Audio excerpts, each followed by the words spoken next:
Aw tulo bɛ wa FM de mankan la nin waati in na ka bɔ Mali la Bamakɔ an bɛ Zeno Media sanfɛ Facebook ani YouTube. Ara'ul ulama fi din wal hayat. Dɔnnibaaw ka hakilila diinɛ na ani ɲɛnamaya la. Ara'ul ulama fi din wal hayat. Dɔnnibaaw ka hakilila diinɛ na ani ɲɛnamaya la o ye walanda ye min bɛ tali kɛ diinɛ na ani kibaruyaw la ani seko ani dɔnko la ani hadamadenw ka ɲɛnamaya taabolo bɛɛ lajɛlen na. Ara'ul ulama fi din wal hayat. Dɔnnibaaw ka hakilila diinɛ na ani ɲɛnamaya la o ye walanda ye min bɛ tɛmɛ chaîne de fiɲɛsuru sanfɛ juma o juma k'a daminɛ nɛgɛ kaɲa 10 na ani miniti 5 fo ka taa bila nɛgɛ kaɲa 12 la. Ara'ul ulama fi din wal hayat. Dɔnnibaaw ka hakilila diinɛ na ani ɲɛnamaya la o ye walanda ye min bɛ labɛn ka se aw ma aw balimakɛ Musa Baba Sila fɛ. Fasalu ahla zikri in kuntum la ta'lamun. Sadaqallahul azim.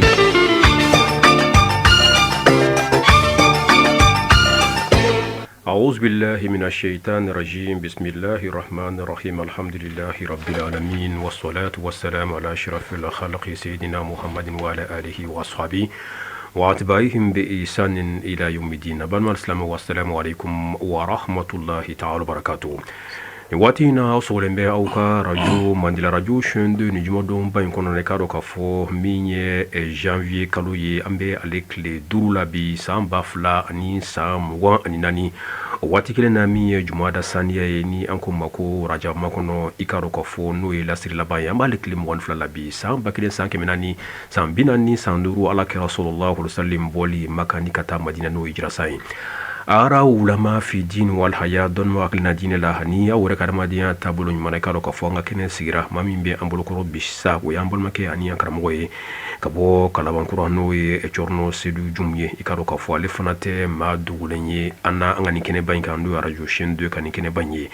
Allah ta'ala ka nasar here chamana sabu kada ko kuma ni anya awole ka mo bala ba an sekere anga kuma sokono Allah ta'ala ka najiri don yalla nekaro yo mo mbulo sawe jala samake ni Allahu ta'ala sona ikaro ka fo Qur'an ye ladilika baro fo ni Allahu ta'ala sona ani usaz chorno sirujum amina nyogon soro keneka bi ni Allah subhanahu wa ta'ala usaz jum mekuma dima. Assalamu alaikum wa rahmatullahi wa barakatuh. Wa alaikum assalam wa rahmatullah. Alhamdulillah ankaramu ala foka ala walin mando ka barkada ka ne maula dante ne mamununa. فالحمد لله رب العالمين حمدا كثيرا طيبا مباركا فيه اللهم صل على سيدنا ومولانا محمد وعلى آله صلاة تكرم بها مسواه وتشرف بها عقباه وتبلغ بها يوم القيامة مناه ورضاه. هذه الصلاة تعظيما لحقك يا سيدنا محمدا كافولي بلا ان لم يبغوا بلا جلي مالكون اني مالكوكا كان الله تعالى في ربي علي بي على كان جرمون يا فا امين امين غبتو كليون على كا بلا جلي من امي سانكورا مي فانا كنا نو جانفي كالوي ساين يا ربي سانكورا مي جرانو 2024 على كا تيمي كو مادام امين يا رب العالمين جرمون على كا يا فا ربي امين نانكامي على كا بلا جلي جمانا علي بي على كا كل سما امين امين الله تعالى في جمانا على كا كي جمانا دمان باي هرم نو باكون على كا سباتي فتنه كوم نو باكون تورو كوم نو باكون على كا بنيو جمانا مرابو على كو hali bi ka se ka baara kɛ ka jamanadenw la wasa ala ko kɛ jamanadenw fana ala ko kɛ ko mɔgɔ ɲumanw ye ka tugu ɲɛmɔgɔ kɔ rabbi an bɛ radio som kɔnɔ n'o ye radio mali ala ka barika don radio in na ala ka barika don teleso la aw minnu fana b'an wele su ni tile ala ka ɲɛmɛ aw la ala ka ɲɛmɛ aw la ala ka kɛnɛya d'an bɛɛ lajɛlen an bɛ ala fo ka ala wale ɲuman dɔn ka jamana ka ɲinɛ ala fɛ ala ka kolo suma an karamɔgɔ aw fana bɛ an weleli min kɛ o fana ye fɛnba de an fana bolo an fana tɛ se k'aw sara o la ala de bɛ se k'aw sara hali bi ala ka ɲɛmɛ ɲɔgɔn ala ko domine ala kira kan kosɔn sallallahu alaihi wasallam bismillah an ka bi walanda an bɛ ka kuma aya ba kan n'o ye suratul an'am kɔnɔ aya 151 ka taa bila aya 153 aya in b'o kɔnɔ o ye bilasiralikan ni ladilikan 10 ye Allahu taala ye min d'an ma Abdulahi ibn Abbas tun b'a fɔ waati bɛɛ a ko ko n'i bɛ fɛ ka ala kira ka saranganaanikanw kalan a ye min fɔ mɔgɔw ye a fatura ka kuma laban minnu to a kɔ a kɔnɔ k'o ye nin aya ninnu ye ko ni mɔgɔ min ye lajɛ k'a faamuya jija aya ninnu na k'u matarafa k'i bɛ taa sɔrɔ i bɛ ala sɔrɔ alqiyama jɔdon i kisilen i bɛ ala sɔrɔ i wasalen lahara gɛlɛya minnu bɛ fɔ a la i b'a ye ala b'i kisi ka bɔ a bɛɛ lajɛlen ma wa n'i sera k'a kɛ fana i ka ɲɛnɛmaya kɔnɔ i bɛ taa ala sɔrɔ waati min na i y'a sɔrɔ i yɛrɛ ka ɲɛnɛmaya kɔnɔ i lafiyalen bɛ fatu ka bɔ diɲɛ kɔnɔ ka da ka sarangana fɛn tan min don an karamɔgɔ kelen o kelen ni maa min y'i jija a la ka baara kɛ n'a ye fo ka taa se i ka saya ma i bɛ ala sɔrɔ ala k'an bɛɛ sababu ma ya rabbi ayanna Allah ta'ala ba fa alakira Muhammad sallallahu alaihi wasallam qul ta'alu atlu ma harrama rabbukum alaykum ako ayna mina Allah ta'ala no ya aw mai ay femunu haram ya aw kan ayna minu lu kala aw yi ko ni femunu be na fo alakira be na femunu fo Qur'an ayadu do ala be no fanyi ka fo kan an cugo doni fennu na nga haklito la aya folo fa ko alla tushriku bihi shay'an aw kana fuy fara Allah ta'ala kan ni saranganan kan folo ni abdullah del kan folo ni abdullah sarar kan folo adama de ni na jien kono iki jija ikana ke mushriku ye ala de yidan kabo iba solula ale de yidan kabo iba den so kono ale minana ni aka dugukolo sanfɛ ala ko Qur'an kono ala kira Muhammad ma afi manto nyina ukana ika fen fu ye ni ala fe mi haramiya ukan o folo de alla tushriku bihi shay'an ankara mo mushriku ya kujugu bade ibe ma chama ibe misiri kono ala batola ibe ma chama ala batola ni flan ka fu ya kilin yirati ga batola dra ala mo ta kan silin fo inda flan ka faru ke sababu ki ga bara bela jilinci awri fani Qur'an kono ko inna allaha la yaghfiru an yushraka bihi wa yaghfiru ma duna zalika liman yasha ako mauma ni ye dori kon farale ala kan kale bato ka femere bato ka farale kan doron kale ti afima ibta soro ibe ala dili ala ka yafama o gunen do a denen do femina ni e se ka akunyere ka fa ibse ka ala ka yafa soro o ga soro folo ete mushriku yere folo mauma be no ni kira flan ka fo ikaban ibta soro ke sababu ki ka bara bela jilinci ala kira sallallahu alaihi wasallam duna ka sahabo ma kale bi siran feminya montuna ko de shirkul asgharu kazali montun chama ko de binu chama soro sahabo ya ni ko shirkul asgharu jumenya ko arriya u yereira ibta soro mo chama be ko chama ke bi ya la ibta soro yereira fanga ka bo anga ko kono ka teme fen bela jeleka kar sabe kan lame kar sabe kan kalana me kar sabe kan wajulu lame pour que mo ko ka diara ibta soro e hamino o di la ka teme hal in ala yere chela ka ala ka mine mo ko se ka son e dron mo ko se ka vichama nga soro e ka ko keta wala dron e kon ka hamiyo dron ni o be ka sababu ka bara bela jele mechi yo kala ala bo lutu ala bo otu bolo ala bo to mo ko ki ko so bara ni wala jamil awre fo ko ale de be kilani be hadisul qudsi la ale de be kila ka teme bela jele ka ko ni baro barake ale alay baranka to la yima were fara baranga pour que o fana ka soyi ko ale alaba ni yoro fara o tigi takan al qiyamah don ka ba ko karsa ki ga sara ko to bolo abo karsa ko ye ni minke ni ni minke jengono ta iyake munu e tawlu ki sarala iba fa ala ke ay ko nyaake iri abaki yangalo ndike ki ketola ka ke ye tokori nyina kono iketola ka ke ye jamni nyina kono ankara mo ni be en même temps fana shirkul akbar fana shirkul akbar fana fanga soro bi ko sobe ni traba dawla kata dangu laje kata dangu dawla kata dugula kata dugu dasriko laje mo bulo bi iba ka fa ala blale no kofe adama de ni duin yire dondron ka segi kofe yani kana jengono ipmi chugum na folo ikunti hala ta'ala al-insan hinun dahar lam yakun shay'an mazkura ikunti ma shikunti chugodon ala dina na niye folo kibla ibadin sokono la tarkabunna tabaqan an tabaqin abila bola hala dola abtibla la hala dola depuis la wadiye ki bola kanike sogon joli janyaka mini nyona ki glan ki forme fo ki glan ki dafa ki kadama din dafa le baw debe kono kalo wulon flawal makalo kono ton wala kalo shegi katla kana niya ka dugukolo sanfe thumma sabila yassarahu ale de bitla ka seren fana no wasne tsega na usrafe o en ale usrafe kana ibla ka dugukolo sanfe dugukolo minayi nale yere ke ka condition ke wa ma khalaqtul jinna wal insa illa liya'budun o yidan kun yere folo idana de kika na bato wala en ale dugukolo sanfe e ga kila ka ta fenwere soro ki jigida o kan minte Allah subhanahu wa ta'ala ka so ambe klenga fa nga sel wati be kono amma fa alhamdulillah rabbil alamin o ko rejume tanumbe masaye masami dan fen bela jele lamo masaye ibe bolla halado la katalla halado la masami bi bla wala halala de to ko Allah subhanahu wa ta'ala ale de bi former kana ni dugukolo sanfɛ o e kana dugukolo kan tuguni e ka tila ka ta joli bon dan fɛn wɛrɛ e bɛ ka joli min bon o joli jɔn de o baga in dan Allah subhanahu wa ta'ala i bɛ ka taa bon dan fɛn min ye ni jirikuru do jɔn de o jiri in dan i bɛ k'i jigi da o min kan de o bɛɛ to yen i k'i jigi da i ka Allah subhanahu wa ta'ala ka ala kelen b'i bɔ adamaden kana i boli foyi kɔ boli Allah ta'ala kelen kɔ don dɔ kira denkɛ min a mɔdenkɛ min n'o ye Imam Hasan ye a tun bɛ fɛ ka lettre dɔ sɛbɛn ka ci Imam Muawiya ma a sɔrɔ kalo kalo Muawiya bɛ dinaru u ka wari 500 a b'o ci Imam Hasan ma ala y'a kɛ o kalo nana se niveau dɔ ma a ma wari ci komi Imam Hasan fana n'ale tun ye wari ta dɔrɔn ale tun bɛ wari in di dɛsɛbagatɔw de ma ɔ dɛsɛbagatɔw tora tan ka segin n'a fɛ yen a ko sanni ala ye dugu ɲuman jɛ n bɛna risala dɔ sɛbɛn n'o ye lettre ye mbati Muawiya ma ka se ka wari bila kana ngase mbadi mo kono ma ngase ko so wari na ala ka hitajulen do ala ka hidda dron ala kira nana masigola sallallahu alaihi wasallam akama ko Hasan ebe fe ga lettre de sebe ngata di ala ka joma ko yani ga lettre sebe ngata di jonge ma ita di jon retiki ma wanu Allah ta'ala ya fe min bi bolo afo ala re de bini wasala ebi ka tinya shin fe on fe ma inya shiga Allah ma ala bini wasala bini bo woro be kira kama kitna ngila donya do do le ka to ga ala delola ala be fe mi fe ni tura ka fo abi so ala de Imam Hasan ko kira ka fay ako kira ngira sugula ako ka Allahumma aqzif fi qalbi raja'aka waqta raja'i an man siwaka hatta la arju ahadan ghayraka ako ala manyi ni fe min jigida mauma kan o be nga ko seme ka ta fen fen ala manyi ni fe ka betge nga espoir ga betge ni dan fen beche funa gere Allah ta'ala kelin fonga na tan glum fuy la nga na tan jigida fuy kan funa gere Allah ta'ala kelin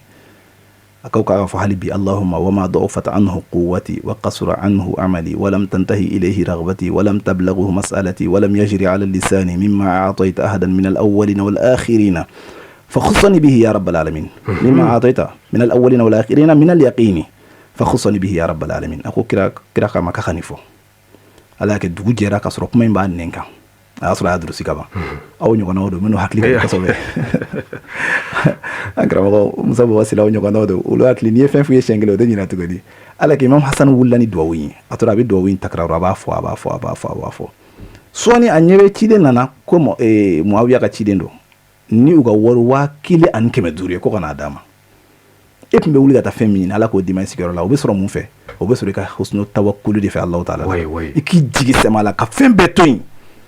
kani jigida foyi kan ibe ka tabakan faga femi ni e bolo ko be sede wallahi Allah ta'ala di qadirun ala kulli shay'in bagain toyin kana ta faga joyi afaga jotigi afaga Allah ta'ala siti joni fangate jona fana kira Allah ta'ala la hawla wala quwwata illa billah ibe ka ta femi refe ke be diga bagan faga fe ngabe na fen soni jume ko tu bismillah tu koro ale tigera ola bismillah ni Allah ta'ala toy ola amanye mi muslime ka ba mi islamé kana ke mushriku ye e ki jigida ala kan e ki ka bagan faga ala ye ala ni kungo be ndala ala inde mala ala ni serenya ko minga ala bonka kana ta yoroshi e jigida ka Allah subhanahu wa ta'ala kan kana ta dankuna kana ta duda sirikola ni be ka toy anga do ka fo mushriku ya bara alqiyama jodo ma chama ni boloku ni nyuma ya sira alqiyama kenega ibita soro lui kumbe flan ka fo ya bara do langa ulu yere jolendo o bara ina Allah ta'ala buga bara be sekuma mais Oustaz Dioum ira fo cogo mina an bela jeli adamadenw ye ala ye an kɛ silamɛ fana ye wallahi o ye fɛn min an kan ka ala barika da la kosɛbɛ ala y'i kɛ silamɛ wallahi a ma tɔtɔ ye nka an n'an ka o bɛɛ lajɛlen i b'a sɔrɔ tafawutu b'an ni ɲɔgɔn cɛ c'est-à-dire an ka kow tɛ kelen ye quoi c'est-à-dire ne bɛ se ka ne ka ala ko bɛ se ka kɛ niveau dɔ la e ta bɛ k'o sanfɛ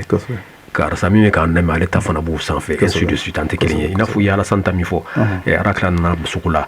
n'i y'a ye k'a fɔ Alasani ye nin fɔ c'est-à-dire o dugusajɛ bɛɛ Muawiya olu da ka 500 a k'o bila ka na a ye 1500 a bɛ n'a fɔ a triplé la bon i b'a sɔrɔ yaqiinu min b'ale la c'est-à-dire k'a fɔ ne mana nin fɔ danganiya min b'a bolo k'a fɔ kira ye nin min fɔ nin ye n'a dalen b'a la ni y'a kɛ fana c'est-à-dire a bɛ kɛ siga foyi t'a la quoi bon i b'a sɔrɔ peut-être an ka yaqiinu minnu bɛ yen u bɛ se ka bɔ ɲɔgɔn kɔ c'est-à-dire mɔgɔ dɔw bɛ se ka jateminɛ i n'a fɔ an ka nin waati ninnu na ale bɛ se k'a fɔ k'ale bɛ duwawu ɲini k'ale b'a kɛ bon i b'a kɛ i b'i ka dɔ bɛ se k'a kɛ u b'a ka laɲini sɔrɔ dɔ bɛ se k'a kɛ u t'a ka laɲini sɔrɔ bon walima e ka fɛn dɔ gulonnen bɛ dɔ la bon a tigi b'a fɔ ko nin fɔra sisan est ce que a ka kan k'a tigi rappeler pour ka fɛn di wa an t'a to yen ka nin fɛn kɛ wa e bɛ se k'i da don kɔnɔ cogo jumɛn na pour que ka se ka faamuya parce que ne nin fɔ mɔgɔ dɔ bɛ se k'a fɔ kuma na hali ni mɔgɔ dɔ kan ka fɛn dɔ kan ye peut-être la personne i b'a sɔrɔ a tigi bɛ se ka ɲinɛ an tɛ se ka a tadike wa ala i b'a ye a ko duwawu in kɔnɔ a ko fa khussani bihi ya rabbal alamin yaqiinu kɔfɛ a ko i ye danganiya min di fɔlɔ mɔgɔw ni labanamaw ma n'i bɛ k'u ka duwawu jaabi n'o danganiya ye n'o y'a sɔrɔ ne ma o ɲɔgɔn sɔrɔ ala n fana kɛrɛnkɛrɛn ni o yaqiinu ɲɔgɔn ye o danganiya ye a b'i n'a fɔ e yɛrɛ de ye dɛmɛ ɲini ala fɛ sisan a ko danganiya d'i ma danganiya min b'a kɛ ni e y'a wele dɔrɔn e yɛrɛ b'a dɔn k'a fɔ a bɛ na jaabi wa a bɛ jaabi fana i y'a ye jɔn fana k'o ɲini ala fɛ ala n b'a ɲini i fɛ danganiya min n'i y'o di fɔlɔ maaw ni labanna maaw ma n'u kun b'i wele n'i b'u ka duwawu jaabi ala o ɲɔgɔn nɔgɔya fana ye parce que i bɛ taa sɔrɔ yakini de bɛ maa caman jɛ i bɛ taa sɔrɔ ala deli i n'a fɔ alakira sallallahu alaihi wasallam ko ud'ullaha wa antum muqinuna bil ijaba i bɛ ala deli tuma min na fo k'a sɔrɔ e yɛrɛ danganiyalen don k'a bɛ n'i jaabi o de ka gɛlɛn dɔ fana ye jumɛn ye Allahu taala ko k'a ye n deli ko n b'o jaabi nka a tilala k'a fɔ tuguni ko k'an k'ale jaabi falyastajibu li bon maa caman bɛ ala deli mais i bɛ taa sɔrɔ olu yɛrɛ fana ma ala jaabi o dɔ ye jumɛn ye ala y'a bato ɲini an fɛ k'an k'a bato an bɛɛ bɛ ala bato nka ala ko k'an ka n'ale bato k'a sɔrɔ f'an k'ale dɔn fɔlɔ maa min bɛ ala bato n'a dɔnniya o de fana bɛ compter an na bi i bɛ taa sɔrɔ bɛɛ bɛ ala bato nka ala mago bɛ fɛn min n'a ka bato kɔnɔ n'o ye bato yɛrɛ jɔlen don fɛn minnu kan i bɛ taa sɔrɔ n'i ko seli sisan faridaw b'a la sunnaw b'a la mustahabuw b'a la maa min b'o bɛɛ ɲɛɲini k'o bɛɛ dɔn a bɛ ka suratu minnu kalan seli kɔnɔ k'o ɲɛɲini k'o dɔn a t'a nɛn tiɲɛ ni suraw ye a bɛ ruku min na a kan ka fɛn min fɔ a b'o ɲɛɲini k'o dɔn o de fana dɔgɔyara en même temps anta tad'uhu eba Allah ta'ala wele wa anta ta'suhi e bɛ ka kota Imam Shafi ko ima istijaba kan ale ka do Imam Shafi ko ke e bɛ ka min kanu da kɛnɛ kan tuzahiru hubbahu e bɛ ka kanu de da i b'o de da bɛɛ b'o ye wa ta'suhi nka i bɛ ka kota i y'a ye o de la alikiyama jɔ don maa dɔw ka baara bɛɛ bɛ tiɲɛ nin yɔrɔnin kama ko lahara jɔ don dɔ bɛ na alikiyama kɛnɛ kan u bɛ na ni kulu belebeleba dɔ u b'a fɔ kulu ma ko tihamatul beida o kulu in a ka baara b'o bɔ bonya la a ka baara bɛ kɛ ko kulu jɛman pas nka ala b'a fɔ mɛlɛkɛw yɔrɔ bɛɛ ko karisa ka baara in a y'a bɛɛ daji a y'a bɛɛ kɛ haba an mansura an mago foyi t'a ka baara la mɛlɛkɛw b'a fɔ ala ko nin baara ɲumanba in a ye nin batoba in kɛ ala b'a ko awɔ ko k'a to nin bato ninnu bɛɛ kɛli la a kelen ni ala ma fɛrɛ yɔrɔ si f'a kan kota n'a ni fɛrɛla yɔrɔ o yɔrɔ a bɛ maloya hadamadenw ma mɛ a tɛ maloya ni ala ma a bɛ saamɛ a fa ma a bɛ saamɛ a karamɔgɔw ma a bɛ saamɛ a teriw ma a bɛ saamɛ a balimaw ma n'a y'olu ye a bɛ kɛ i n'a fɔ waliyu don nka a kelen ni ala kelen a tɛ saamɛ mɔgɔ foyi tɛ na n'ale ye halwa kɛ n'a yɛrɛ kun ye dɔrɔn yasulilaha a bɛ ala kota o la nin yɔrɔ in fo mɔgɔw k'a faamu jɔn bamananw ko ko filɛbaga wɛrɛ bɛ kɔɲɔmuso la t'a cɛ ye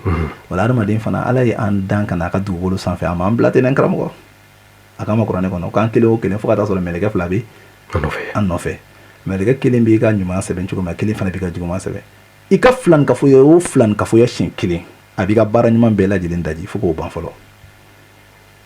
n'o ye ka san 60 baara tiɲɛ walima o ye ka san 20 baara tiɲɛ yala i bɛna o san 20 ɲɔgɔn balo cogo dugukolo sanfɛ wala i bɛna o 60 ɲɔgɔn balo wa wala mɔgɔ kana jɔn musirikuya la filanikafoya kɔni ala ko k'ale bɛ se ka jɔn ka baara bɛɛ pardonner fo ka sɔrɔ filanikafoya sen t'a la n'i kɔni kɛra musiriku ye ka ban i ka baara bɛɛ lajɛlen kɛra fu ye Allahu taala mago t'i ka baara la tugun ale kira Allahu taala kiraw menacé ni ye a y'u menacé n'a ye a ko n'aw sɔnna ka fɛn fara ne ala kan b'aw ka baara bɛɛ tiɲɛ Allahu akbar aw n'a ka kira ye aw n'a ka nin place ba in mɛlɛkɛ bɛ jigin aw kan n'aw ye fɛn wɛrɛ bato ka fara ne kan mago t'aw ka foyi la tuguni nka tɛ e min tɛ kira ye e tɛ waliyu ye e ala ka jɔn ye jɔn min lafulen don i bɛ dugukolo sanfɛ i ka bato yɛrɛ ka dafa e bɛ ko bato nagasilen min kɛ e ka tila ka taa musirikuya baara fara o kan tuguni mais usa John par exemple ne ka kɛ fi mushkila c'est-à-dire jorna ko dɔ bɛ na problème do bon n bɛ sigida min na n ye mɔgɔ dɔ jateminɛ ye a kɛra alimami ye walima a kɛra même mɔgɔ hali ni alimami tɛ mais n yɛrɛ ka adamadenya faamuyali la n y'a ye ni karisa in wala ni ala ka surun kosɛbɛ ni ala ka surun kosɛbɛ fo n yɛrɛ o danganiya kɛra n na quoi vraiment ni karisa in ni ala ka surun bon ne ka wuli ka taa ale sɛgɛrɛ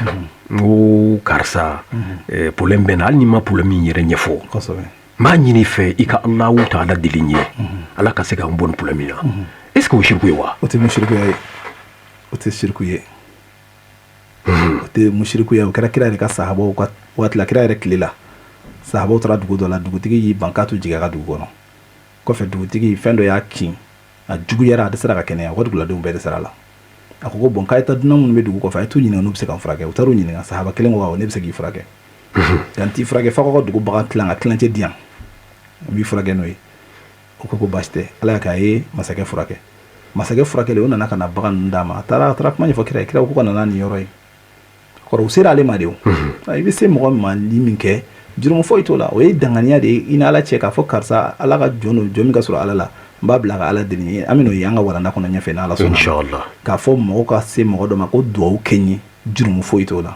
bashi foyi fana to la o tigi fana ka se ka duwa do seben ka dima kera Qur'an verset aya seben ka dima wala kera ka duwa do ye jurumu foyi to la ayatul kursi ye ayatul kursi ye tangala bado abi mo kishi ka bo shitano to ma mo kishi ka bo fenju bela jele ma tangana bado ni ma ma se ka kursi yu kala sil wakati be ko fe ka do folo mbiye ko de femi bi ni aljina cha ko isa ya drone fo o ya aljina ma yoro on atara ma shekli shinkili ndro sil wakati ko fe farda be ko fe on antara atangana ma yoro la ma ma be kursi yu kala an karango ba faida do fanye ni sirana fendo ni sirana bunyani kan fita de ba ka chugamna akan kosobe junga shude fe kosobe ibi koda kogula ibi sigi ki kotengu kogula ibi atul kursi yu kana shen keme ani shen biuron vla kasoro i kodale no kogula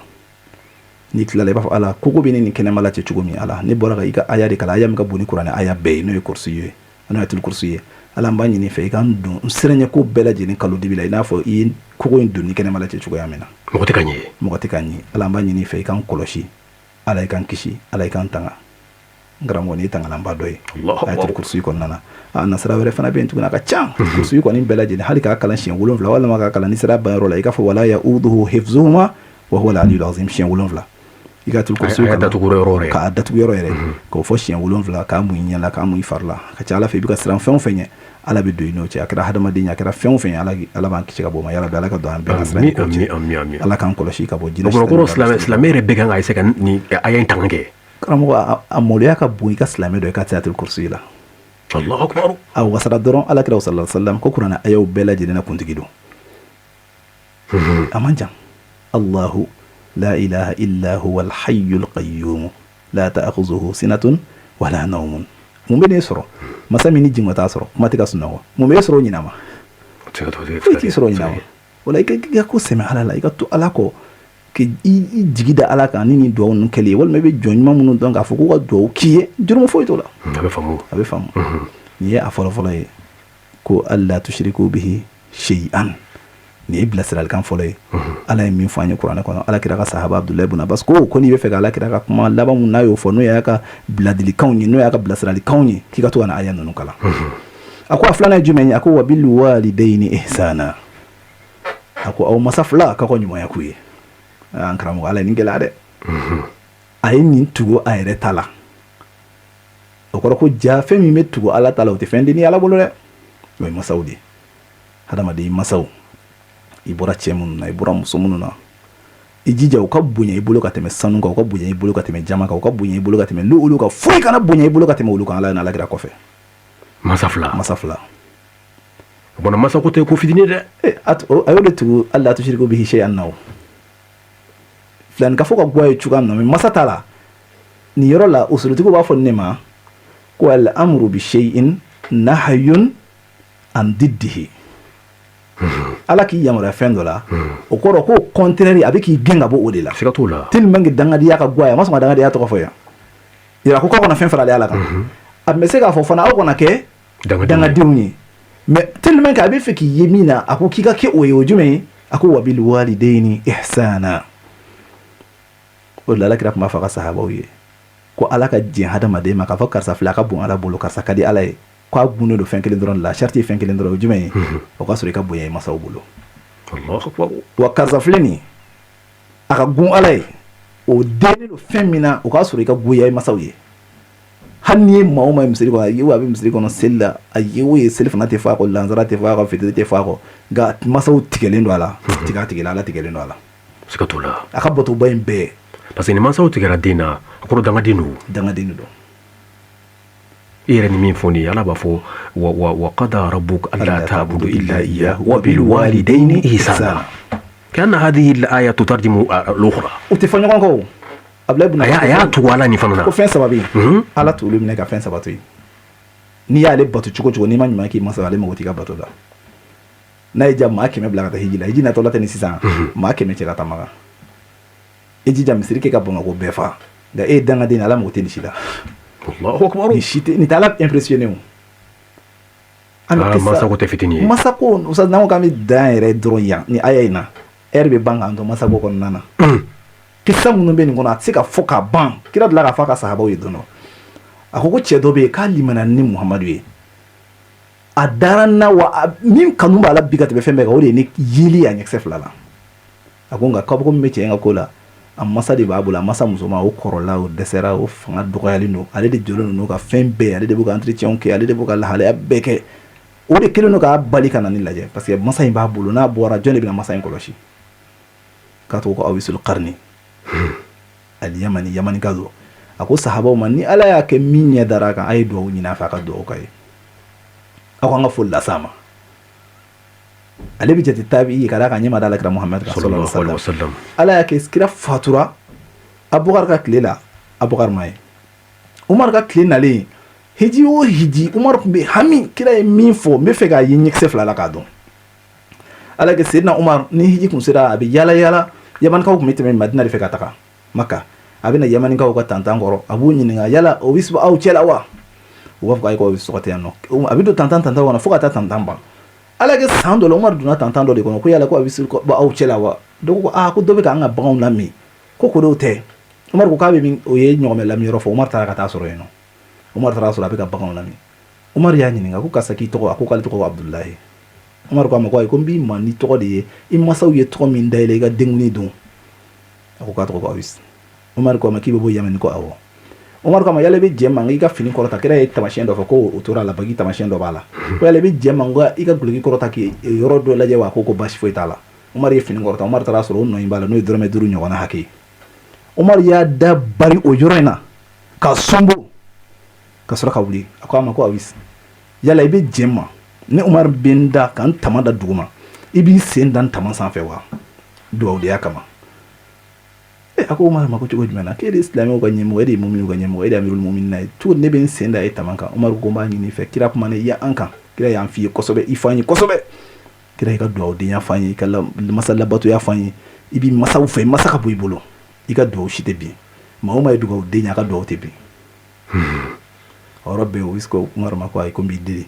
Umar wulila ni Seydina Ali taara fini caman ta k'u bɛ n'a d'a ma ni duwawuden ɲininka k'u jaabi a ko fini minnu b'ale bolo lahara jɔ don min ni adamaden bɛɛ lajɛlen de bɛ k'i ka doni tabaga ye ka na alikiyama kɛnɛ kan diɲɛ na i ka to la k'i ka doni caman ta maa caman bɛ n'a f'i ye ko karisa jan de b'a minɛ lahara de b'a bɛɛ ta likulli imri'in minhum yawma'idhin sha'nun yughnihi bɛɛ kunna doni b'i bɔ lahara bɛɛ ta b'i bɔ a ko Umar ni Alima a ko n b'aw deli a ko min b'ale bolo k'ale yɛrɛ sirannen don ɲɛ lahara n'ale bɛ so kɔrɔ ko ka sabali ko k'ale to yen ta o yɔrɔ bɛɛ Umar ye duwawu ɲini a fɛ a ye duwawu kɛ Umar ye ka duwawu kɛ Ali ye ni nin bɛ fɛn yira nin b'a yira k'a fɔ an bɛɛ kan k'an jija duwawudenya la u tora u b'a fɔ mɔgɔw ye ko Awisul Qarni bɛ yan fɛ a bɛ yan fɛ a bɛ yan fɛ f'a nana kibaruya mɛn ko mɔgɔ bɛ k'a ɲini dɔrɔn an karamɔgɔ Ala jɔn selen kun don siran la ɲɛ a y'i dogo mɔgɔw la a tununa ten de mun ye nin las'a ma a ka duwawudenya kelen an bɛ segin ka na kisa 2 na Firawuna ni Nabila Musa nin b'a yira fana nin bɛ Alakira sallallahu alaihi wasallam nin b'a yira k'a fɔ Ala ka kira don kosɛbɛ c'est-à-dire la mahala Alakira tun tɛ foyi fɔ a kun fɛ a kun bɛ fɛn fɛn fɔ illa wahyun yuha a ka kuma bɛɛ o ye o de la don dɔ sahaba dɔ taara se kafiri dɔ ma ko kira ka ɲɔgɔn a ma mɔgɔ min ye o ma kɛ waati kelen na o tɛ a ma deli k'a y'a ɲɛna ka o cogo yɛrɛ bɛɛ lajɛlen fɔ Allahu akbar Allahu akbar Muhammadu Rasulullah a dila k'a fɔ don dɔ k'a ka ɲɔgɔmɛ tunna k'u k'a dɛmɛ k'a ka ɲɔgɔmɛ ɲini kafiri dɔ nafiki dɔ wala silamɛ dɔ mɛ nafiki kun don munafiki yani a bɛ silamɛw cɛla mɛ nafiki kun don Ala y'a kɛ a y'a fɔ sahaba dɔ ye ko Muhamadu bɛ k'a ka ɲɔgɔmɛ de ɲini ko awɔ k'ale dalen t'o ko la ko mun na k'a ma fɔ ko sankalo kibaruya bɛ d'a ma wa ko ni sankalo kibaruya bɛ d'i ma e ma se k'i ka ɲɔgɔmɛ kilen ye e b'a ko fɛn min bɛ kɛ sini k'e b'o fɔ mɔgɔw ye parce que kira ma ko lahara nin bɛ kɛ nin bɛ kɛ yan o bonya n'ale kunkolo ma sahabakɛ taara kuma fɔ kira ye kira ko baasi tɛ kira ye weleli kɛ ko bɛɛ ka na bɛɛ nana miniti ta ɲɔgɔn kɔfɛ a ko ni kira tɛ foyi dɔn fo n'a kɛra Ala ye ladɔnniya fɛn min na siga t'o la a ko dɔ bɛ k'a fɔ ko ne ko ɲɔgɔmɛ tunna ko ka n dɛmɛ k'a ɲini ko ne tun bɛ se ko la ko mun na ne tɛ Ala ɲininka Ala ka n ka ɲɔgɔmɛ yɔrɔ fɔ n ye a ko wa Ala ye n ka ɲɔgɔmɛ yɔrɔ fɔ n ye a ma ko n y'a yɔrɔ dɔn dɛ a ko Ala ye n ka ɲɔgɔmɛ yɔrɔ fɔ n ye ni de ka jigiya ɲuman ta ni Ala ye kuma bɛɛ ka ko ka to Ala yɛrɛ bolo nin yɔrɔ in ka gɛlɛn kosɛbɛ ni an dɔ de kun an bɛ waso n'an ka dɔnni yan an b'a fɔ ko bɔn komi i ko ten o y'a sɔrɔ Ala ye a yirila ka ban i b'a fɔ ko bɔn komi i ko ten n fana bɛ na n ka ɲɔgɔmɛ yɔrɔ f'i ye sisan k'a sɔrɔ Ala de y'a yɔrɔ f'i ye a ko n ka ɲɔgɔmɛ bɛ nin yɔrɔ masina in na a taara k'a bɛ tɔngɔnɔ bulu dɔ de ɲimi akungolo barana yiri ni ɲɔgɔn cɛ fa eta ni yɔrɔ masna abta ni ngana ora be sahabo bulla ga tara fe nyoma en kambala ni mi ya la bana